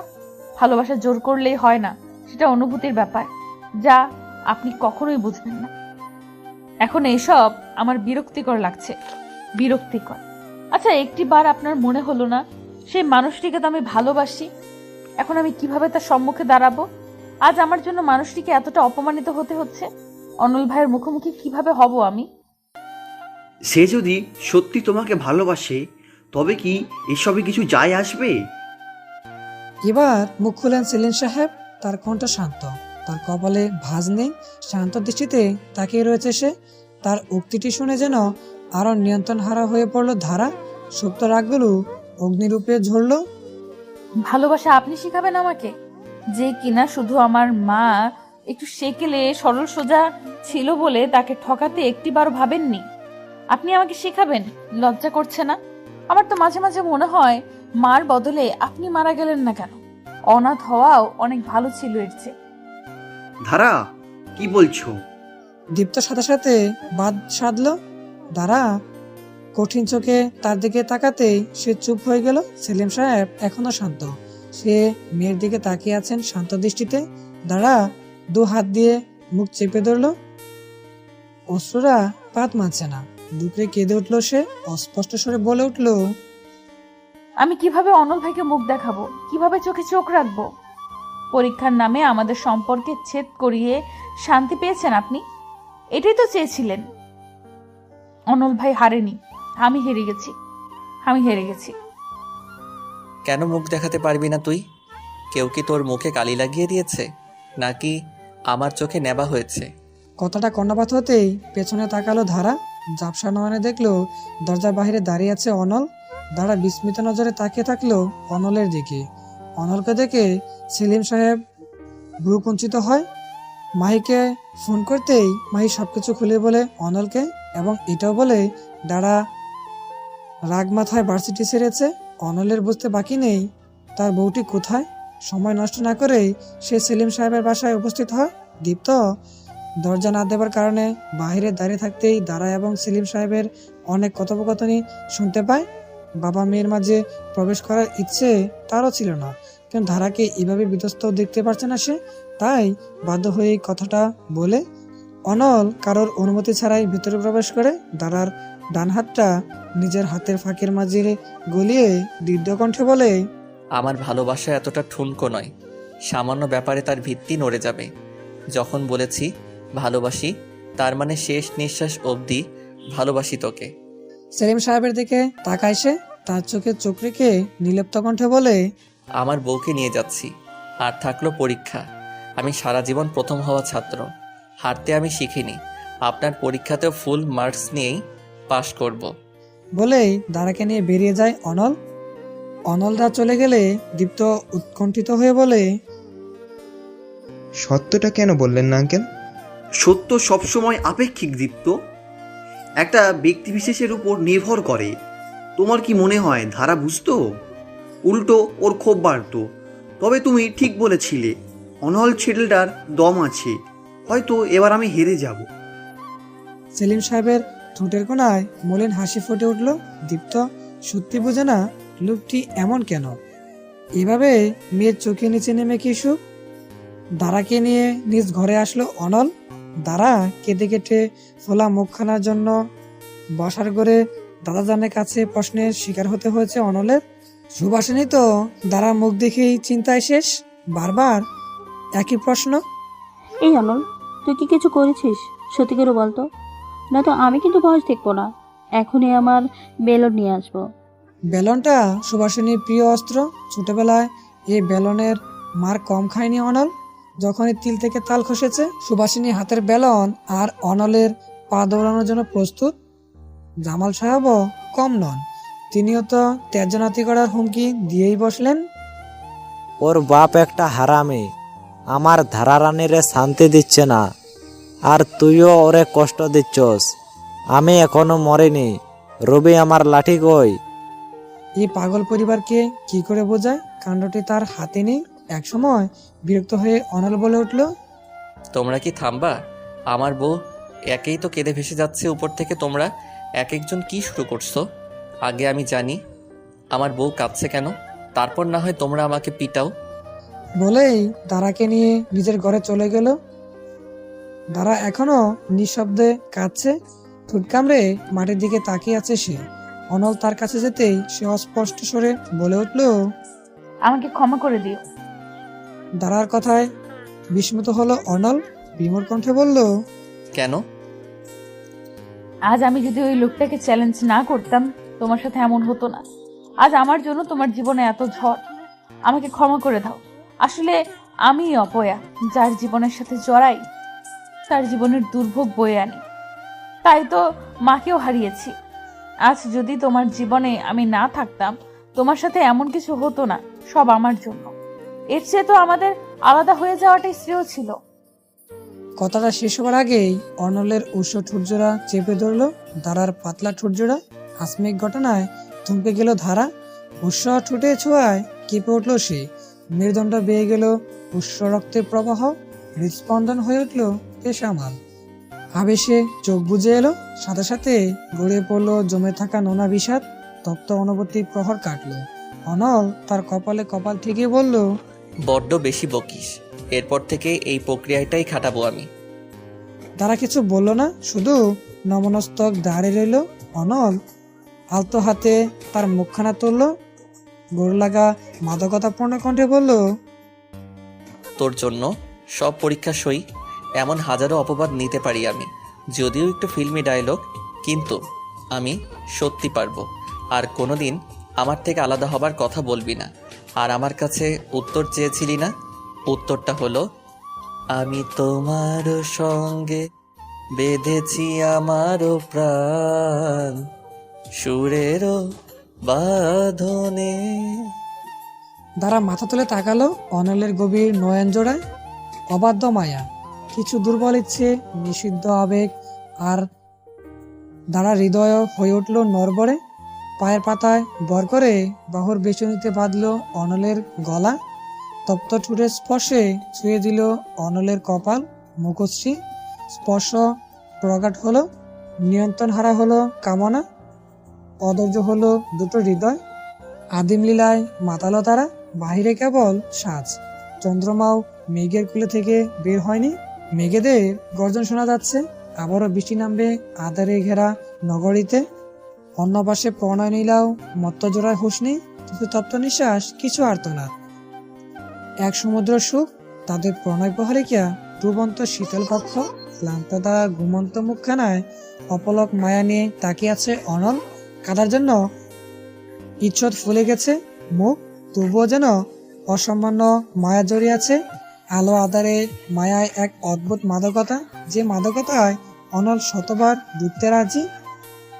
বাঁশপাড়া কপালে চুমু খেলো সে, কানে মুখ ঠেকিয়ে ধীর স্বরে বলল, তোরে ছেড়ে আমিও যে অপূর্ণ ধারা, কিভাবে আলাদা হই? তখন নিস্তব্ধতা ভেদ করে বেজে উঠলো মোবাইলটা। বিরক্ত হলো অনল, দাঁড়াও নড়ে উঠলো। সাথে সাথেই ফোনের সাউন্ড কমিয়ে দিল অনল। দাঁড়া শান্ত হয়ে গেল, বাসটা মিলে গেল কপালে। অনল নিঃশব্দে হাসলো, তারপর টি শার্টে গলা ঢুকিয়ে ফোনটা নিয়ে বারান্দায় চলে গেল। রিসিভ করে সালাম দিতেই অপর পাশ থেকে শুনলো, অনল, তদন্ত কমিটি রিপোর্ট দিয়েছে? কি সিদ্ধান্ত নেওয়া হলো? স্বাভাবিক কণ্ঠে প্রশ্নটি করলো অনল। অপর পাশ থেকে তার কলিগ শিহাব বলল, ওরা কোনো প্রমাণ পায়নি। প্রতিটি খাতা পুনরায় চেক করা হয়েছে, বিশেষ করে ধারার খাতা। তোমার বিরুদ্ধে কোনো প্রমাণ পায়নি। আজ ছাত্রদের মিটিং হয়েছিল, আমার মনে হয় তারা ধারার পরীক্ষাটি আরেকবার নেবে। এই প্রস্তাব আনসারি স্যারই দিলেন, যেহেতু প্রতিটা স্টুডেন্ট এখানে জড়িত নয়, সুতরাং শুধু ধারার পরীক্ষাটি নেওয়াটাই উনি যুক্তিযুক্ত মনে করেছেন। বাকি স্যাররা মত দিয়েছেন ধারাকে প্রস্তুত রাখো, প্রশ্ন আনসারি স্যার নিজে করবেন। আচ্ছা, আমি দেখছি। আর একটা কথা, যদি তারা একই গ্রেড না পায় এই এক্সামে, তবে হয়তো তারাকে 1 বছরের জন্য রাস্টিকেট করা হবে। অনল কিছু সময় চুপ করে থাকলো। গাড়ি ফিরিয়ে ঘুমন্ত প্রণয়নীকে এক নজর দেখলো নির্লিপ্ত দৃষ্টিতে। মেয়েটি ঘুমিয়ে আছে। বাহিরে সোডিয়ামের লাইটের একাংশ প্রবেশ করেছে আদারি নগরীতে। আবছা হলদে আলোতে কোমল মুখখানা দেখেই এক প্রশান্ত শান্তি বয়ে গেল মনে। এখন ভয় হচ্ছে না, যা হবে দেখা যাবে। মানুষ তো বাঁচেই একবার, এভাবে থমকে থমকে বাঁচার কি মানে? এত কিসের ভয়? যখন যোদ্ধায় ভয় পাচ্ছে না, তাহলে সেনাপতির ভয় কি সাজে? সাজে না। নিঃশব্দে হাসলো অনল। তার চোখও যেন হাসছে। শিহাবের কথার প্রত্যুত্তরে বলল, শিহাব ভাই, আমার বউটি মারাত্মক সাহসী, যে এসব পরীক্ষাতে ভয় পায় না। তাই যাই সিদ্ধান্ত নেওয়া হোক না কেন, সে তৈরি। আর আমি তো আছি, আমার ছোট যোদ্ধাটিকে ঠিকই পার করে দিব। অনলের উত্তর শুনে শিহাব হাসলো, তারপর বলল, তোমার থেকে এমন উত্তরই আশা করেছিলাম। থাকো, রাখলাম। ফোন কেটে দিল শিহাব। অনল মাথা তুলে তাকালো মেঘাচ্ছন্ন কালো অম্বরের দিকে। বুক ফিরে দীর্ঘশ্বাস বের হলো। তারপর একটা মেল করলো অস্ট্রেলিয়ান কোম্পানিতে। এখন সেখানে সময়কাল 9টা, তাই মেলটা এখনই পাঠানোর প্রয়োজন। কঠিন একটা সিদ্ধান্ত নিয়েছে অনল। মেলটা করার পর ফিরে গেল বিছানায়। ঘুমন্ত রমণীকে বুকে তুলে নিল, প্রকটভাবে লেপে রাখলো নিজের সাথে। কৃষ্ণ চুলের মাঝে নাক ডুবিয়ে বলল, আমরা দুজনে ভাসিয়া এসেছি যুগল প্রেমের স্রোতে, অনাদিকালের হৃদয় উৎস হতে। ভাদ্রের প্রথম সকাল। নীল অম্বরে তুলন্যে সাদা মেঘের বেলা ছুটছে। ফকফকে নির্মল রোদে প্রজ্বলিত শহর। শরতের আওয়াজ যেন বাতাসেও। শিউলির মৃদু গন্ধ মিশে গেছে সমীরে। এই নির্মল সকালে কৃষ্ণচূড়া গাছের নিচে দাঁড়িয়ে আছে ধারা। অবশেষে পরীক্ষাখানা হচ্ছে, একটু পর তা শুরু হবে। কাঁধের ব্যাগটা শক্ত করে ধরে রেখেছে সে। একটু ভয় হচ্ছে না, অনেক ভয় হচ্ছে। এই কদিন অন্যায় তাকে সর্বোচ্চ দিয়ে প্রস্তুত করেছে, তবে ভয় তো থাকেই। দাঁড়া ভেবেছিল অনল ভাই হয়তো ভার্সিটিতে দিয়ে যাবে, কিন্তু তার একটা জরুরি কাজ পড়ে যাবার দরুন সে আসতে পারেনি। তবে দাঁড়া ভয় পাবে না, তাকে এই যুদ্ধে জিততেই হবে। নিজের জন্য নয়, অনলের জন্য। উপরন্ত ওই মানুষটির মুখে জামা ঘষে দেবার ইচ্ছে যেন অফুরন্ত। যখন তারা এই পরীক্ষায় নিজেকে প্রমাণ করবে, তখন সে ওই লোকটির সম্মুখে দাঁড়াবে, মুখ্যম জবাব দিবে সে। এর মাঝেই বন্ধুমহলের আগমন ঘটে। বন্ধুমহলকে দেখেই মুখে হাসি ফুটে উঠে দাঁড়ার। নীরব এগিয়ে এসে শান্ত কণ্ঠে বলে, ভয় পাবি না, যাই প্রশ্ন আসুক তুই পারবি ইনশাআল্লাহ। দাঁড়া কিছুই বলে না, শুধু মাথা নাড়ায়। মাহি দাঁড়াকে জড়িয়ে ধরে বলে, আমরা তোর জন্য অপেক্ষা করব। All the best. দাঁড়া অমিলন হাসে, তারপর পা বাড়ায় পরীক্ষা হলের দিকে। বন্ধুমহল সেখানেই দাঁড়িয়ে থাকে। অভিক খানিকটা থমথমে কণ্ঠে বলে, পরীক্ষা ধারার ভয় হচ্ছে। আমার বিশ্বাস ও পারবেই। ওর জিত তো জানি, ঠিক পারবে। বেশ আত্মবিশ্বাস নিয়ে দিগন্ত কথাটি বলে। দিগন্তের কথা শুনে মাহি বলে ওঠে, আজকাল আমাদের বিবিসি বেশ বড় হয়ে গেছে দেখেছিস? আগের মতো আর বাচ্চামি করে না। ধারার গুতানি খেয়ে ঠিক হয়ে গেছে। নীরব হেসে কথাটা বলে ওঠে। তখন নিঃশব্দ হাসি দিগন্ত। তারপর বেশ বাপ নিয়ে বলে ওঠে, জীবনের নামই পরিবর্তন। মানুষ বদলায়, অনুভূতি বদলায়, আরও কত কিছু বদলায়। তোর অনুভূতি বদলে গেছে? নীরবের প্রশ্নে আবারও হাসি দিগন্ত। দুর্বোধ্য সেই হাসি। উত্তর না দিয়েই পা বাড়ায় ক্লাসের দিকে। দ্বারা পরীক্ষা শেষ হয় যথাসময়ে। পরীক্ষার হল থেকে বের হয় থমথমে মুখ নিয়ে। প্রশ্নটি বেশ কঠিন ছিল বটে, তবে ধারা একটি মার্কসও ছাড়েনি, সব উত্তর দিয়ে এসেছে। তবুও একটা সূক্ষ্ম ভয় হচ্ছে। পরীক্ষার হল থেকে বের হতেই বন্ধুমহলে দেখা পেল। তারা অপেক্ষা করছিল তার জন্য, তবে যার অপেক্ষা সে ছিল সেই মানুষটি এখনো আসেনি। মাহি চিন্তিত কণ্ঠে বলল, পরীক্ষা কেমন হয়েছে? সব লিখেছিস? হয়েছে, খারাপ না। স্যাররা বললেন রেজাল্ট নাকি বিকেলেই দিয়ে দিবে। চিন্তা করিস না, ইনশাআল্লাহ কিচ্ছু খারাপ হবে না। দাঁড়া নিষ্প্রভ হাসলো। চিন্তা না করতে চাইলেও অজস্র চিন্তারা মস্তিষ্কে বাসা বেঁধেছে। নিকশ কালো বিশ্রী ভয় তার ভেতরটাকে বারবার দুর্বল করে দিচ্ছে। এর মাঝেই দাঁড়ার ফোনটা বেজে উঠল। অচেনা নম্বরটি দেখেই পুরো কুঞ্চিত হলো। তপ্ত নিঃশ্বাস ফেলে ফোনটি রিসিভ করলো। হ্যাঁ, আসসালামু আলাইকুম। ওয়ালাইকুম সালাম, আমি দীপ্ত বলছি। দীপ্তের কণ্ঠ শুনতেই অকল্পনীয় বিজড়িত এসে ভর করলো তার মুখশ্রীতে। সে বিনা বাক্যে ফোনটি কেটে দিতে উদ্ধৃত হলো। দীপ্ত বলে উঠলো, দাঁড়া 1 মিনিট, আমার কথাটা শোনো, ফোন কেটো না। কি শোনাবেন? আর কিছু শোনাবার বাকি আছে? হ্যাঁ, অনেক কিছু বাকি আছে। প্লিজ তুমি একটু তোমাদের ভার্সিটির শহীদ মিনারের এই দিকটা আসবে? আমি ওখানে আছি, প্লিজ। দারা কিছু উত্তর দিল না, সাথে সাথেই ফোনটা কেটে দিল। দারা পরবর্তীতে মুখভঙ্গি দেখে অভিক শুধালো, কি হয়েছে? দারা উত্তর দিল না, শুধু ব্রুকুসকে কঠিন দৃষ্টিতে তাকিয়েছিল মেজের দিকে। ভার্সিটি গেট থেকে পশ্চিমে শহীদ মিনারটি অবস্থিত। শহীদ মিনারের শেষ সিঁড়িতে নগ্নভাবে বসে আছে দীপ্ত। সে প্রতীক্ষিত দাঁড়ার জন্য। আজ কারোর কথায় এখানে আসেনি দীপ্ত, নিজের ইচ্ছেতেই এসেছে। এই কদিন যাবৎ নিজের মধ্যেই বেশ এলোমেলো হয়ে আছে সে। অনুতাপ জিনিসটি ভীষণ খারাপ। এই অনুতাপের দরুনই বাধ্য হয়ে এখানে আসা। কিছু কথা যে এখনো না বলাই থেকে গেল। সেই কথাগুলো হয়তো বলে লাভ হবে না, কিন্তু বলাটা প্রয়োজন। এর মাঝেই একটি চিকন তীক্ষ্ণ কণ্ঠ কানে আসে দীপ্তের। কি কথা বলবেন? আমি মাত্র 10 মিনিট সময় দিব আপনাকে। দীপ্ত মাথা তুলে তাকালো, সূক্ষ্ম নয়নে দাঁড়ার দিকে তাকিয়ে আছে। খানিকটা হাত ছাড়লো সে। ভেবেছিল তারা হয়তো তার সাথে দেখা করবে না। দীপ্ত উঠে দাঁড়ালো, এগিয়ে আসলো দাঁড়ার দিকে, মৃদু হেসে বলল, কেমন আছো? আমার খালি সময় নেই, যা বলার তাড়াতাড়ি বলুন। তপ্ত নিঃশ্বাস ছাড়লো দীপ্ত। তার কথাগুলো কিভাবে শুরু করবে বুঝে উঠতে পারলো না। এলোমেলো চিন্তাগুলো তারা কতটুকু বুঝবে তাও বুঝে উঠতে পারছে না। শুধু পকেট থেকে কিছু কাগজ বের করলো, বেশ যত্নে ভাঁজ করে রাখা কাগজ। দাঁড়ার ব্রু কুঞ্চিত হলো, কণ্ঠে একরাশ কৌতূহল নিয়ে শুধালো, এগুলো কি? চিঠি। কার? একজন অনুতপ্ত ব্যক্তির।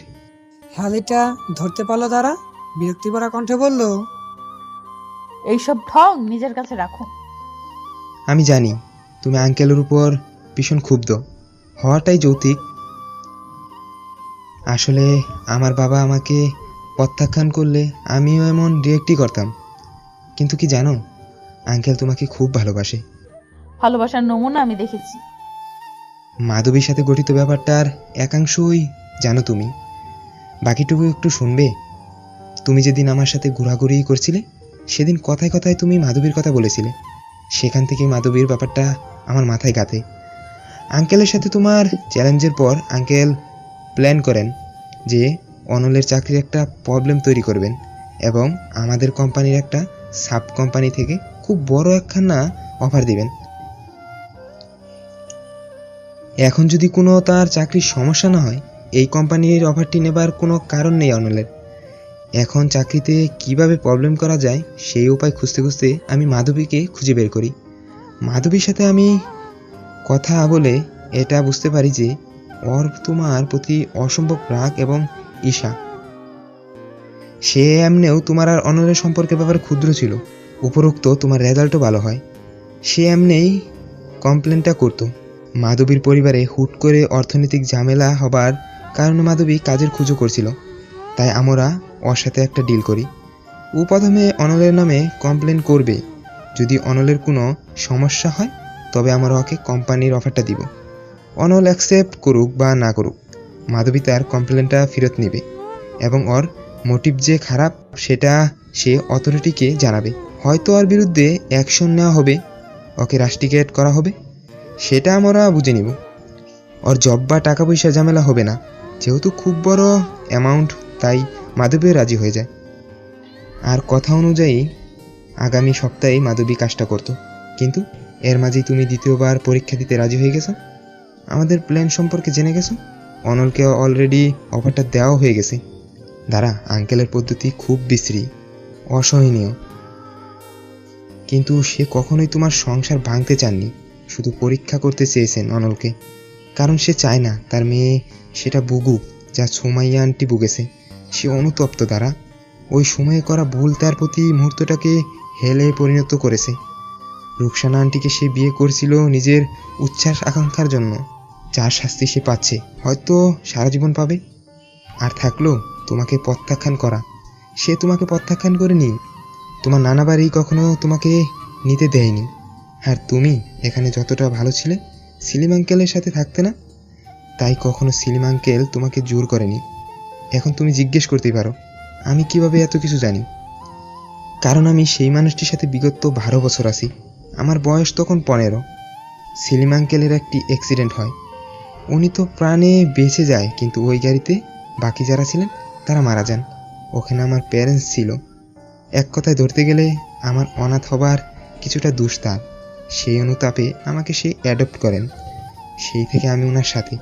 ওনাকে আমি বুঝি না, ওনার মন আমি পড়তে পারি না। তবে প্রতিটা রাতে আকাশের নিচে তোমাদের ছবি হাতে ঠিকই দেখি আমি বলবো না তাকে ক্ষমা করে দাও, শুধু বলবো এতটা অভিমান পুষো না। অভিমানের অস্তিত্ব মানুষটি পর্যন্তই। দ্বারা একটি বাক্য বলল না, শুধু শান্তভাবে কথাগুলো শুনলো।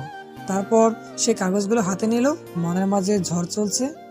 গাঢ় অভিমানের পল্লবের ভেতর মূর্ছা প্রায় ছোট মেয়েটির বাবার স্নেহের কাঙ্গাল হৃদয়টা বারবার হাহাকার করেছে। মস্তিষ্ক এলোমেলো হয়ে আছে। কিছু বলার আগেই অনলে কঠিন হাত জোড়া দীপ্তির কলা টেনে ধরলো। হিনহিনে কণ্ঠে বলল, কি চাই এখানে? দীপ্ত উত্তর দেবার আগেই মেয়েলি কণ্ঠের তীব্র স্বর শোনা যায়, দীপ্ত, স্কাউন্ডেল, রাস্কেল। মেয়েটির স্বর কর্ণপাত হতেই তিনজন বিস্মিত নজরে পেছনে তাকালো।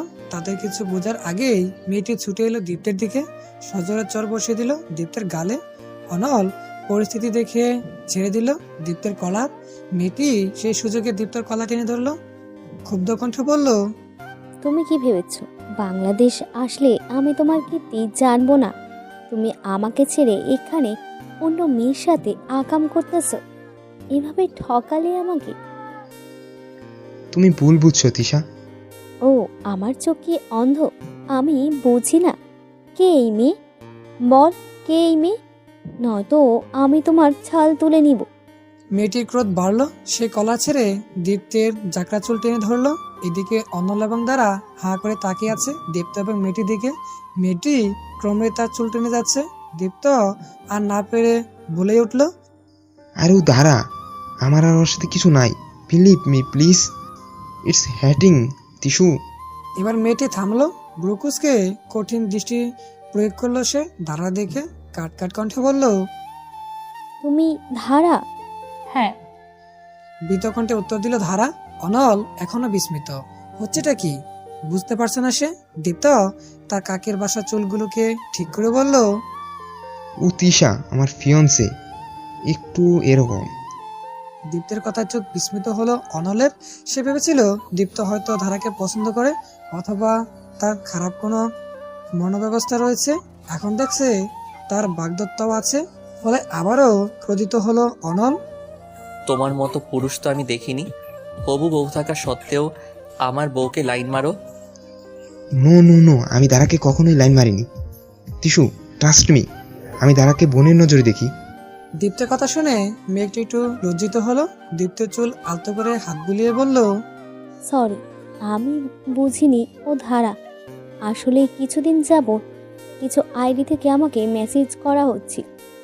ফার্স্টে ইগনোর করলেও তোমার আর ধারার ছবি দেখে আমি টেম্পার রাখতে পারিনি। আসলে ওর নাম শুনেছি শুধু, কখনো ওর ছবি দেখিনি। তাই তো কালকের প্রথম ফ্লাইটেই চলে এলাম। সরি, লেগেছে? অনল এবং দাঁড়ার বুঝতে বাকি রইল না কাজটি কাঁধে।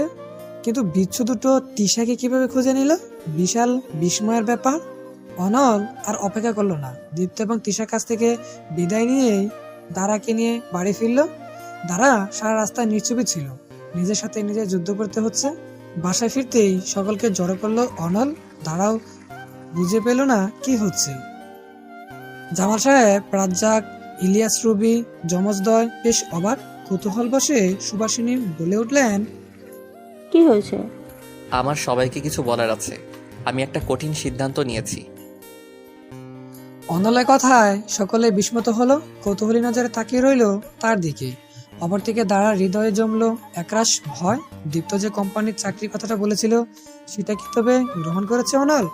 হয়তো সেটাই বলার জন্য সকলকে জড়ো করেছে। বুক ছেড়ে তপ্ত নিঃশ্বাস বের হলো ধারার। অহেতুক অভিমান সে করবে না। অনল যে সিদ্ধান্তই নেক না কেন, সে তার পাশেই রইবে, কারণ সে অনলকে বিশ্বাস করে। জামাল সাহেব বেশ অধৈর্য হলেন। একেই তার শরীরটা আজকাল খুব একটা ভালো নেই, তারপর এমন শ্বাসরুদ্ধকর পরিবেশে তার অস্বস্তি বাড়ছে। সে হুঙ্কার ছেড়ে বললেন, এত ভনিতা না করে খোলসা করে কি কবা? আমি ধারাকে বিয়ে করতে চাই। অনলের কথায় আকেল গরম হবার উপক্রম। ধারার চোখ জোড়াও বিস্ফোরিত হবার জোগাড়। লোকটা বলে কি? রাজ্জাক সাহেব ব্রুকুসকে অবাক কণ্ঠে বললেন, বিয়ে করা বউকে আবার বিয়ে করবি? হ্যাঁ, আপত্তি আছে তোমাদের? থাকলে বলো, এই জন্যই সবাইকে জড়ো করেছি। অনলের কণ্ঠে জড়তা নেই। সে মজাও করছে বলে মনে হচ্ছে না। তার ব্যক্তিত্বে অহেতুক মজা ঠাট্টা করাটা নেই।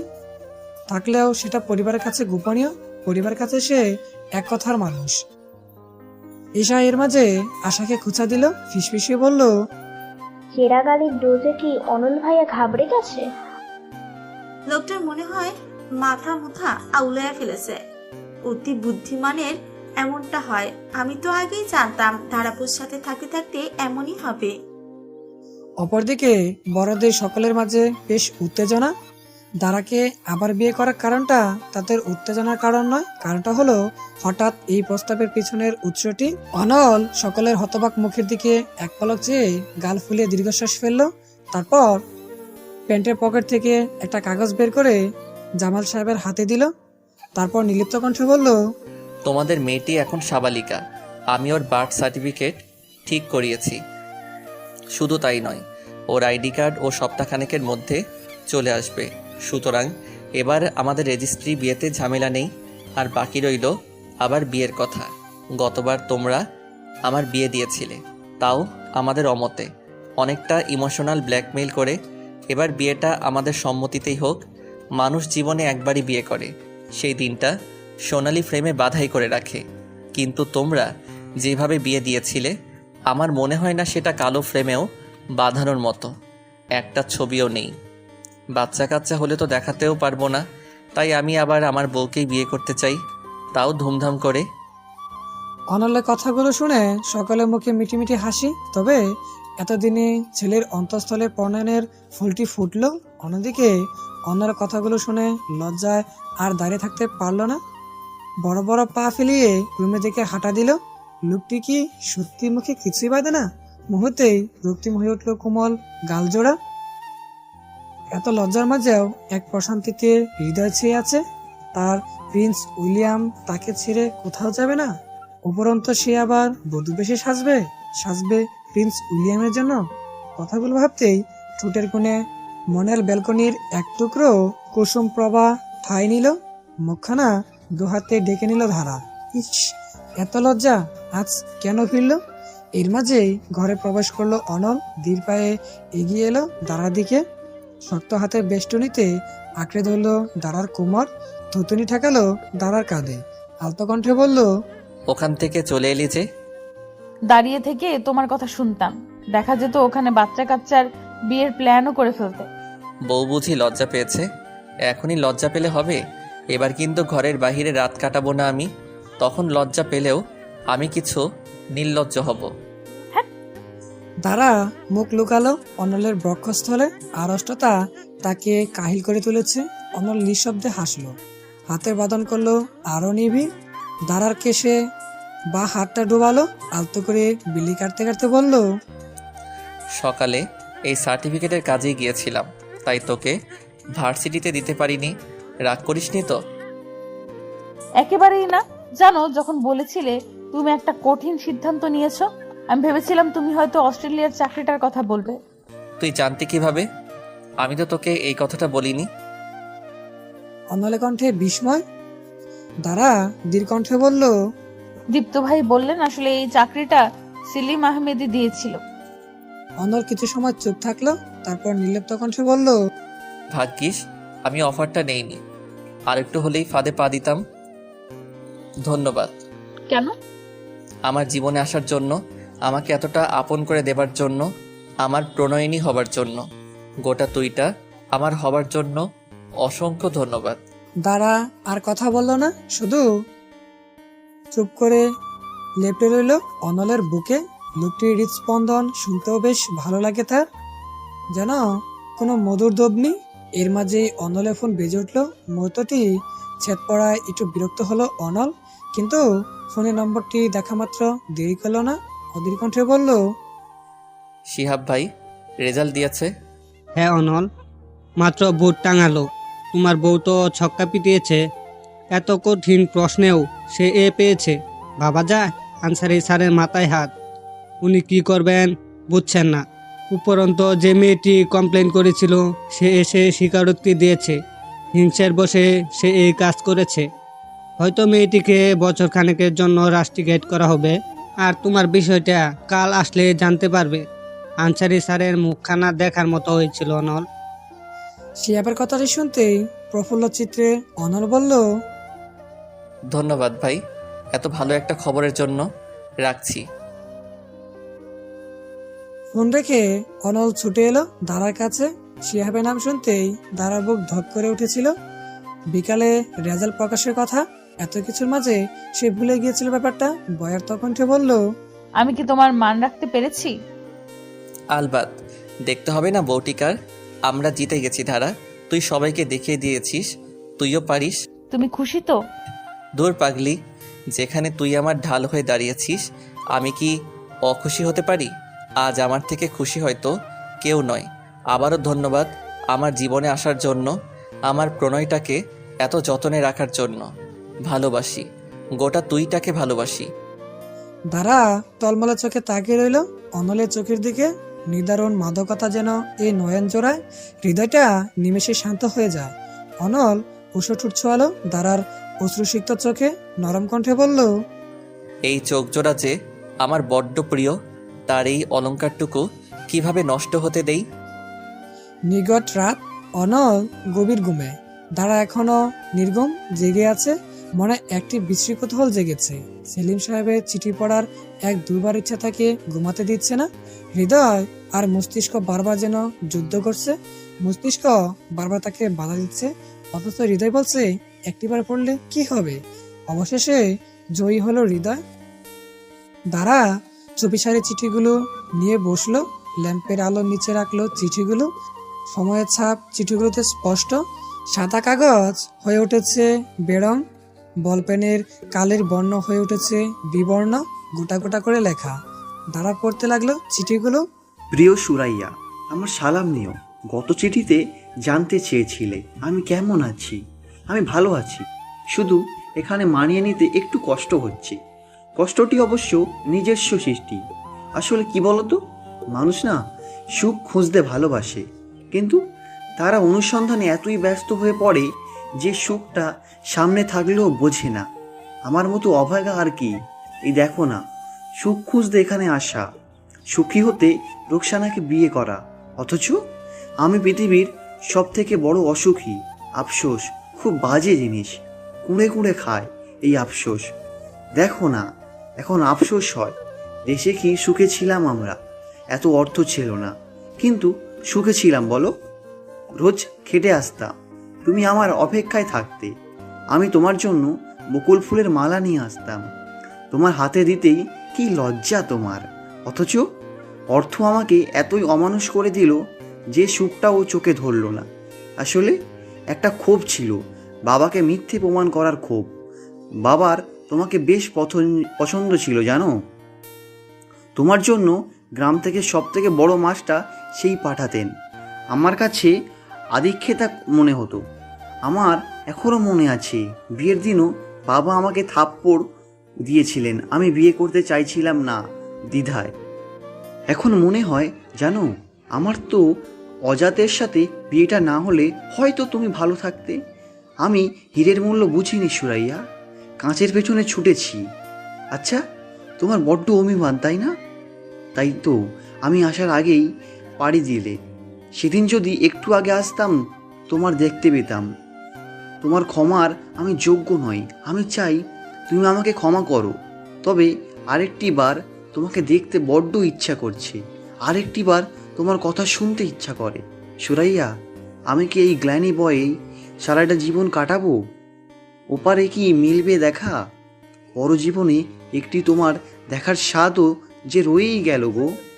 তুমি আমাকে অন্যভাবেও তো শাস্তি দিতে পারতে। এই আত্মগ্লানি যে বড্ড নিষ্ঠুর সুরাইয়া। আচ্ছা, আমি যদি অন্যায় না করতাম, তুমি কি থাকতে আমার সাথে, আমার পাশে থাকতে? আফসোস, উত্তরটা পাওয়া হলো না। ইতি পাপি সেলিম। দাঁড়া আর পড়ল না, রেখে দিল চিঠিগুলো। দম আটকে আসছে, খুব রাগ হচ্ছে মানুষটির প্রতি। আবার এক কোণে দয়াও হচ্ছে, যে মানুষে দোষী সে মানুষটাই আজ নেই। তার ক্ষমাটা ইহ জীবনে জুটল না তার। চোখ মুছে নিল ধারা, চুপিসারে শুয়ে পড়ল অনলের পাশে। অনলের গায়ে ঘেঁষে শুতেই বলিষ্ঠ হাত টেনে নিল তাকে বুকে, মাথায় হাত বুলিয়ে বলল, ঘুমিয়ে যা, বেশি ভাবিস না। দাঁড়া অবাক হলো বটে, তবে কিছু বলল না। শান্ত বাচ্চার মতো গুটিসুটি মেরে লেপটে রইল অনলের বুকে। সেলিম সাহেবের প্যাকিং শেষ পর্যায়ে। তারা আগামীকালই অস্ট্রেলিয়া ফেরত যাবেন। অবশেষে তার কাজ শেষ হয়েছে। মেয়েকে নিয়ে সে চিন্তিত। অনল তার অফার ফিরিয়ে দিয়েছে, তাই সে বেশ খুশি। মাঝে মাঝে হেরে যেও আনন্দ হয়। এর মাঝে ডোরবেল বাজলো। সেলিম সাহেব নিজে খুললেন। খুলতে বেশ অবাক হলেন, কারণ তারা দাঁড়িয়ে আছে। তপ্ত নিঃশ্বাস ছাড়লেন। হয়তো আবারও কথা শোনাতে এসেছে, এটা তার প্রাপ্য। তাই অমলিন কণ্ঠে বললেন, ভেতরে আসো। একটু কথা আছে, বেশি সময় নিব না। আসো। দাঁড়া ভেতরে এলো। সেলিম সাহেব তার ব্যালকনিতে নিয়ে দাঁড়ালেন। সেখানে বেতের চেয়ার পাতা, সেখানেই বসলো ধারা। আকাশে সাদা মেঘের মেলা, শরতের তাপ মুখে আশ্রে পড়েছে তার। দাঁড়া তার চিঠিগুলো এগিয়ে দিল সেলিম সাহেবের দিকে। তিনি অবাক কণ্ঠে বললেন, এগুলো তোমার কাছে? পেয়েছি, একটা দুটো পড়েছিও, যেহেতু মালিক আমি না তাই ফিরিয়ে দিলাম। আপনি কি কিছু কথা বলবো? প্রথমে আমি চ্যালেঞ্জে জিতে গেছি। অবশ্য এটা বলার প্রয়োজন নেই, আপনার ব্যাগ গোছানো দেখে বোঝা যাচ্ছে। আর দ্বিতীয়ত, সেদিন আপনাকে অনেক কিছু বলে ফেলেছি। বয়সে আপনি বড়, এটা আমার বলা উচিত হয়নি, যদিও আপনি কথা শোনানোর মতোই কাজ করেছেন। যাকগে, আমি একটা সিদ্ধান্ত নিয়েছি, তা হলো আমি আর আপনার প্রতি ক্ষোভ, রাগ, অভিমান রাখবো না। এগুলো অহেতুক, শুধু শুধু আমার কষ্ট হয়। আর একটা অনুরোধ, আমার উপর এই জোরপূর্বক ভালোবাসাটা চাপিয়ে দিবেন না। সম্পর্ক তৈরি হতে সময় লাগে, ভালোবাসা জোর করে আসে না, মন থেকে আসে। মা আপনাকে অনেক ভালোবাসতো, আপনি এই ভালোবাসার মূল্য দিতে পারেননি। হয়তো আপনার শাস্তিটুকু এই অনুতাপের মাঝেই আছে। মানুষটা তো নেই, আফসোস, তার ক্ষমাটা আপনার ভাগ্যে নেই। যাই হোক, আজ উঠছি, আর আগামীকাল আমার বিয়ে। আসবেন, ভাববেন না আমি দিলাম। দাওয়াতটা নানা ভাই দিয়েছে। বলেই উঠে দাঁড়ালো দাঁড়া। সেলিম সাহেব সেখানেই বসে রইলেন। মেয়েটাকে এত শান্ত এই প্রথম দেখলেন। মেয়ের ক্ষমা হয়তো পেলেন, কিন্তু বাবার ডাকের আফসোসটা রয়ে গেল। অবশ্য এই শাস্তিটুকু প্রাপ্য। কিছু অন্যায় ভোলা যায় না, কিছু ভুলে প্রায়শ্চিত্ত হয় না। শুক্রবার লাল বেনারসিতে বসে আছে ধারা। অস্বাভাবিক সুন্দর লাগছে তাকে। সে অধীর হয়ে প্রতীক্ষা করছে অনলের আশার। কমিউনিটি সেন্টারে স্টেজে সে বসে আছে। অপরদিকে অনল এবং তার বন্ধুরা বরপক্ষের গাড়ি নিয়ে আসছে। বাড়ির সকলে এখানে উপস্থিত কনের পক্ষ হিসেবে। এবার অনলের গাড়ি আসার পালা। লাবণী এই বুদ্ধি বের করেছে, এক বাড়িতে বিয়ে করলে কি কনের পক্ষে বরপক্ষ নিয়মকানুন মানবে? বন্ধু মহলা এসেছে দাঁড়াকে সাহস দিতে। বান্ধবীর বিয়ে বলে কথা। অবশ্য এসবে আরেকটি কাণ্ড ঘটেছে। বিবিসি দিগন্ত তার এলোমেলো হৃদয়টা মাহির সম্মুখে রেখেছে। মাহির উত্তর জানা হয়নি। যমজের দায়িত্ব জুতোর উপর। তারা ধারাপুর বোন হিসেবে আছে। তাদের পুরো বাহিনী সকাল থেকে জুতা লুকিয়ে রেখেছে। এত আনন্দ মুহূর্তেই মিলিয়ে গেল যখন স্মৃতি ছুটে এলো। উৎকণ্ঠিত হয়ে বলল, ধারা, আমাদের হাসপাতালে যেতে হবে। কথাটা শুনেই ভেতরটা মোচড় দিয়ে উঠলো ধারার। এক অজানা ভয়ে বুকে কম্পন সৃষ্টি হয়েছে। কথাগুলো দলা পাকাচ্ছে, তবুও খুব কষ্টে বলল, কেন হসপিটালে কেন? অনলদের একটা ছোট্ট অ্যাক্সিডেন্ট হয়ে গেছে। প্লাবন মাত্র ফোন দিয়ে জানালো। আমি ওখানে যাচ্ছি, তুমি যাবে? কথাটা মস্তিষ্কে প্রবেশ করতে সময় নিল ধারার। সে কিছু সময় ফেল ফেলিয়ে চেয়ে রইল। বুকের ভেতরটা মুহূর্তে দুমড়ে মুচড়ে যাচ্ছে তার। এমনটা তো হবার ছিল না। আজকের দিনটি তার জীবনে সবচেয়ে সুখময় দিন ছিল। প্রকৃতি কি তবে তার জীবনের সুখটি লিখেনি? একটি বই পড়েছিল, পৃথিবীতে কিছু কিছু মানুষ সম্ভবত কষ্ট পাবার জন্যই জন্মায়।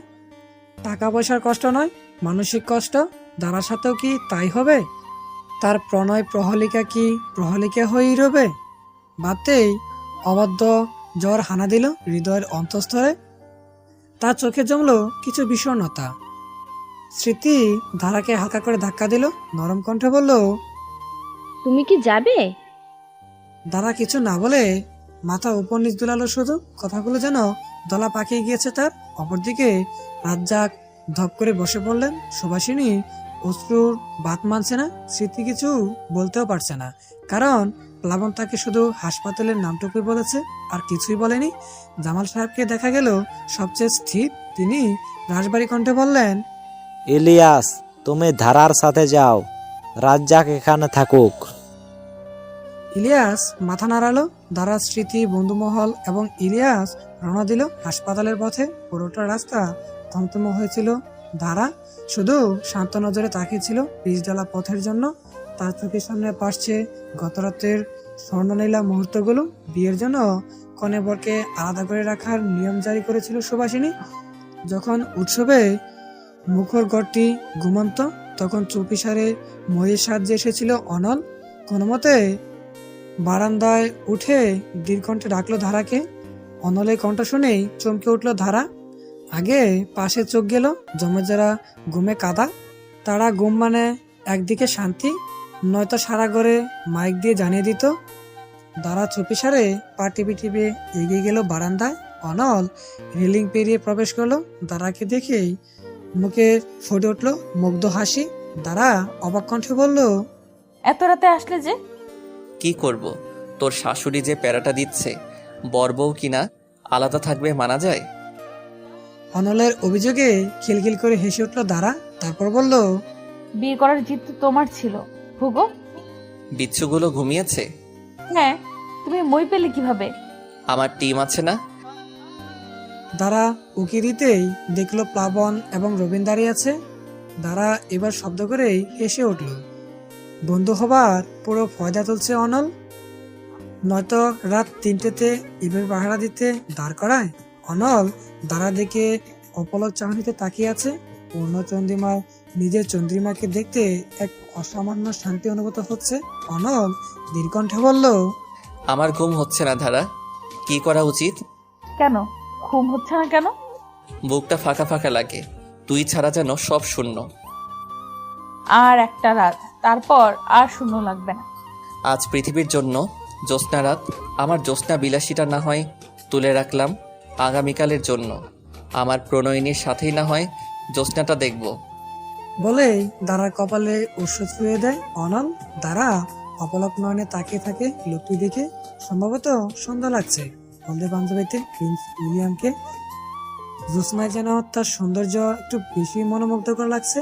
ধারা বেহায়ার মতো কিছু সময় তাকিয়ে রইল।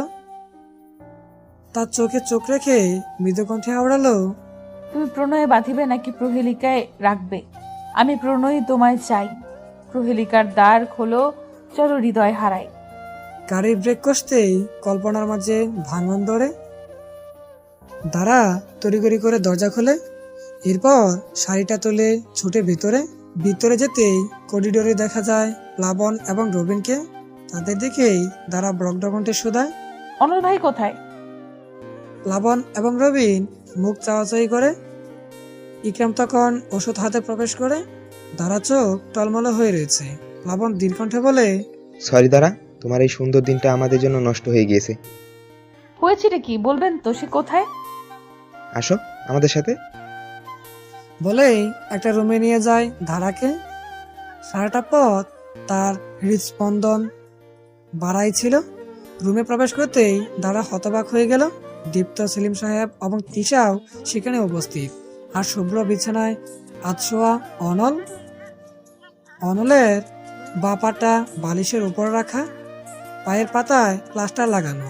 তারাকে দেখতেই অনল অবাক কণ্ঠে বলল, তুই এখানে কেন? প্লাবন ভাইয়া আনিয়েছে। অনল প্লাবনের দিকে চোখ পাকালো।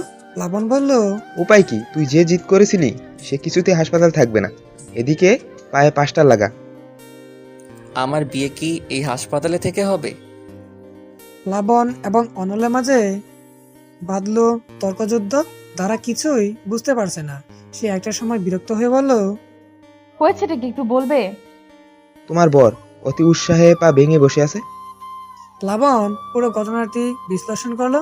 সিঁড়ি থেকে নামার সময় ব্যাখালিতে অনল খেয়াল করেনি সেখানে পানি ছিল। সকালবেলায় বিনা নোটিশে বৃষ্টি হওয়ার জন্য সিঁড়িতে হালকা পানি জমেছিল, ফলে পানিতে পিছিল খেয়ে এক সিঁড়ি মিস করে ফেলে। তাল সামলাতে না পেরে পড়ে যায় সে। নবীন এবং ইকরাম তাড়াতাড়ি তাকে তুলে, কিন্তু বিভাগ বাদে যখন দাঁড়াতে গেলে দেখে পার ফেলতে পারছে না, ফলে তারা কোনো মতে ধরে তাকে গাড়িতে তোলে। অনলকে গাড়িতে তোলার সময় দীপ্তের সাথে দেখা হয়। ঘটনাক্রমে তারা 3 জনও যুক্ত হয়। সেন্টারের বদলে প্লাবন গাড়ি নিয়ে আসে হাসপাতালে। ডাক্তার এক্স রে করে জানান তার পায়ের পাতা ফ্র্যাকচার হয়েছে, ফলে সেখানে প্লাস্টার করে দিয়েছেন। কিন্তু অনল তো অনল, সে মোটেই হাসপাতালে থাকবে না। সে এখন তার বিয়েতেই যাবে। তাই বাধ্য হয়ে প্লাবন স্মৃতিকে ফোন করে শুধু বলে, ধারাকে নিয়ে আসো। সেলিম সাহেবও বোঝার চেষ্টা করেছে অনলকে, কিন্তু ফলাফল শূন্য। দীপ্তও এটাও বলে, ভাঙা পায়ে বিয়ে করবে? ছবিতে কেমন নাচবে বলো? এর চেয়ে মাসখানিক পর বিয়েটা করো। আমি কি ছবি তোলার জন্য বিয়ে করছি? আমি আমার বউকে বিয়ে করব, আর আজই করব। অনলের যুক্তির সামনে যেন সকলেই ব্যর্থ। দ্বারা হাসবে না কাঁদবে বুঝতে পেল না। প্রিন্স উইলিয়ামকে এই প্রথম এত জেদি রূপে দেখল সে। নির্বিকার চিত্রে বাপ গুরুগম্ভীর মানুষটি আজ বাচ্চার মতো জেদ করছে। ভেবেই ভালো লাগছে তার। এই জেদটিও তার জন্য। দ্বারা গম্ভীর কণ্ঠে বলল, ডাক্তার কি রিলিজ দিয়েছে? হ্যাঁ, ডাক্তার বলেছে বাড়িতে নিয়ে যেতে পারবো। তোমার বরই বলেছে সে কমিউনিটি সেন্টারে যাবে। তারা একটু থেমে বলল, আপনারা একটু বাইরে যান, আমি কথা বলে দেখছি। দাঁড়ার কথায় কেউ বাধা দিল না, সবাই বাহিরে চলে গেল। ইলিয়াস জানিয়ে দিল, আরে চিন্তা করো না, কিছু হয়নি। সিঁড়ি দিয়ে পড়ে পা ভাঙছে, পায়ে পট্টি লাগছে, বেড রেস্ট দিচ্ছে। সবাই চলে গেল। তারা তার সামনে দাঁড়ায়, মাথায় হাত দিয়ে বলে, জেদ করছো কেন? এজন্য তুই লেকচার দিবি না? আজব, তুমি এই অবস্থায় বিয়ে করবে? অনল একটু চুপ করে রইল। তারপর কণ্ঠ নরম করে বলল, আজকের দিনটার জন্য এতদিন প্রতীক্ষা করেছি। প্লিজ ধারা, বাধা দিস না। আর আমাদের জীবনে তো কখনোই কিছু স্বাভাবিক ছিল না। বিয়েটাও না হয় একটু ভিন্নভাবেই হোক। অনলের অদ্ভুত যুক্তির কাছে হার মানল ধারা। অবশেষে ভাঙা পায়ে বিয়ে করার সিদ্ধান্তটি গ্রহণ হলো। ইলিয়াস তো বলেই উঠল, এই না হলো আমার ভাতিজা, একটু একটু পাটা ভাঙলে কিছু হয় না, বিয়েটাই আসল। অনল বিয়েতে পৌঁছালো ভাঙা পা নিয়ে, হুইল চেয়ারে। বিয়েটাও হলো খুব সুন্দরভাবে। এদিকে আশাকে দেখলে উদাস। অনল ভাইয়ের জুতো চুরি করেও লাভ হলো না, কারণ অনল দাঁত বের করে বলল, ওই জুতো বেচে ঝালমুড়ি খাস। ফলে জমজেরা অন্য বুদ্ধি বের করলো। কোনো ফাঁকে তারা দীপ্ত, প্লাবন, রবিন এবং ইরামের জুতো চুরি করে নিল। বেশ আত্মবিশ্বাসের সাথে বলল, অনল ভাই, তুমি না হুইল চেয়ারে চলে যাবে, তোমার বন্ধুরা কি করবে? তারা যদি খালি পায়ে যেতে চায় আমাদের আপত্তি নেই। দীপ্ত পড়ল মহাবিপাকে। এই জুতো জোড়া বাদে নগ্ন পায়ে যেতে একেবারেই রাজি নয় সে। ফলে অনলকে অসহায় কণ্ঠে বলল, অনল, ওরা যা চায় দিয়ে দাও, নয়তো এই বোনেরা আমাকে শান্তি দিবে না, ওদের বর্ষা নেই। অনল অতি স্তনপর্ণে তত্ত্ব নিঃশ্বাস গোপন করলো। এই ধানি লঙ্কারা তার পকেট খসাবেই। 4 জনের জুতো 8,000-এর মধ্যে ছাড়লো। এর মাঝে মাহি দিগন্তকে আলাদা করে টেনে নিল। দিগন্ত অবাক কণ্ঠে বলল, কিছু বলবে?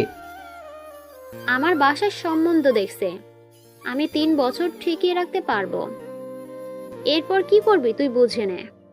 কথাটা বুঝতে না পেরে সে অবাক কণ্ঠে বলল, মানে কি? বোঝা লাগবে না তোমার, তুমি মুড়ি খাও, রাম ছাগল কোথাকার। বলে গজগজ করতে করতে চলে গেল মাহি। দিগন্ত বলল, মাহি, আমি সত্যি বুঝিনি, যাসনি। আজ জামাল সাহেবকে দেখলো সব থেকে আনন্দিত। অবশেষে তিনি দায়মুক্ত। সেলিম সাহেব তার কাছে এলেন, দীর্ঘকণ্ঠে বললেন, কাকা, আমি রাতে অস্ট্রেলিয়ায় চলে যাচ্ছি, মেয়েটাকে দেখবেন। জামাল সাহেব উত্তর দিলেন না, শুধু মৃদু হাসলেন। অভিমানের পাহাড়টা ভাঙছে একটু একটু করে। মানুষটাই তো নেই, এই মেয়েকে অভিমান করে কি হবে? নিকট রাত, পূর্ণ চন্দ্রিমা নয় আজ, তবুও উজ্জ্বল রূপালী আলোতে ঝলঝল করছে আধার এই শহর। মৃদু বাতাসে উঠছে দাঁড়ার খোলা চুল। অনলের টবে শিউলি ফুলের মুগ্ধ গন্ধ মম করছে বারান্দা। অনলের গাড়ে মাথা রেগে আছে ধারা, তার স্থির চাহনি নীলাম্বরের দিকে। অনল আলতো হাতে তার চুলে বিলি কেটে দিচ্ছে। হঠাৎ কি মনে করে বলল, খুব ভয় পেয়েছিলি তাই না? তোর চোখের গলা কাজলই সেটার প্রমাণ ছিল। তোমাকে হারাবার ভয়টা এতটা প্রখর হবে জানা ছিল না। পুরোটা রাস্তা ভেতরে ঝড় চলছিল। তোমাকে ছাড়া যে সব কিছু শূন্য লাগে, হাহাকার করে ওঠে আমার পৃথিবীটা। অনল হাসলো। মেয়েটির প্রণয় উপভোগ করতে শান্তি লাগছে। অবশেষে তাদের প্রণয় প্রহলিকা পরিণয়ে রূপ নিয়েছে। মাঝে মাঝে ভাবতেও প্রশান্তি লাগে, হাজার জ্বরের মাঝেও সে একা নয়। এই রোমান্সটি থাকবে সারা জীবন, প্রতি মুহূর্ত প্রতিক্ষণ। অনল নরম গলায় বলল, আমার তপ্ত মরুভূমির এক পশলা বৃষ্টি তুমি, আমার ঠিকানাই তো তুমি। তাই তো আজ জিদ ধরেছিলাম, তুমি হিনা। আমার প্রণয় প্রহেলিকা যে অসম্পূর্ণ। ভালোবাসো? অব্যক্তভাবে ভালোবাসি। তারা আলতো করে হাসলো। পাছে গড়িয়ে পড়লো এক বিন্দু অশ্রু। এই অশ্রু বিষাদের নয়, এই অশ্রু পূর্ণতার, তাদের প্রণয়নের পূর্ণতা। তারা ধরা গলায় বলল, একটা গান শোনাবে, আমার যে বহুদিনের স্বপ্ন। অনল অমত করল না, বা হাতে আগলে দিল দাঁড়ার কাঁধ। সুর তুলো জ্যোৎস্নায় লেপে থাকা রমণীর মায়ায়। একটুকু ছোঁয়া লাগে, একটুকু কথা শুনি, তাই দিয়ে মনে মনে রুচি মম ফাল্গুনি। একটুকু ছোঁয়া লাগে, একটুকু কথা শুনি, কিছু পলাশের নেশা, কিছু বাঁচা পায়ে মেশা, তাই দিয়ে সুরে সুরে রঙে রসে জাল বুনি, তাই দিয়ে সুরে সুরে রঙে রসে জাল বুনি, রুচি মম ফাল্গুনি। তারা চোখ বুজে রয়েছে, একরাশ মুগ্ধতা নিয়ে শুনছে অনলের গান। গানটির মাঝে যেন হাজারো আবদার, হাজারো অনুভূতি, হাজারো ভালোবাসা। মুগ্ধতার অপর নাম তো প্রিন্স উইলিয়াম। তাই তো বারে বারে বলতে ইচ্ছে করে, আমি তোমার, শুধু তোমার প্রাণেও নেই। তো বন্ধুরা, এত দীর্ঘ সময় গল্পটির সাথে থাকার জন্য অসংখ্য ধন্যবাদ। তো গল্পটি কেমন লাগলো জানাতে একদমই ভুলবে না কিন্তু। সেই সাথে যারা এখনো আমাদের চ্যানেলটি সাবস্ক্রাইব করেনি, তারা অবশ্যই চ্যানেলটি সাবস্ক্রাইব করে পাশে থাকা বেল আইকনটি অন করে নেবে। আর যারা অলরেডি সাবস্ক্রাইব করে পাশে আছো, তাদেরকে অসংখ্য অসংখ্য ধন্যবাদ। তো দেখা হচ্ছে নতুন আবারও অসাধারণ একটি গল্পতে। সেই পর্যন্ত সবাই ভালো থাকো, সুস্থ থাকো।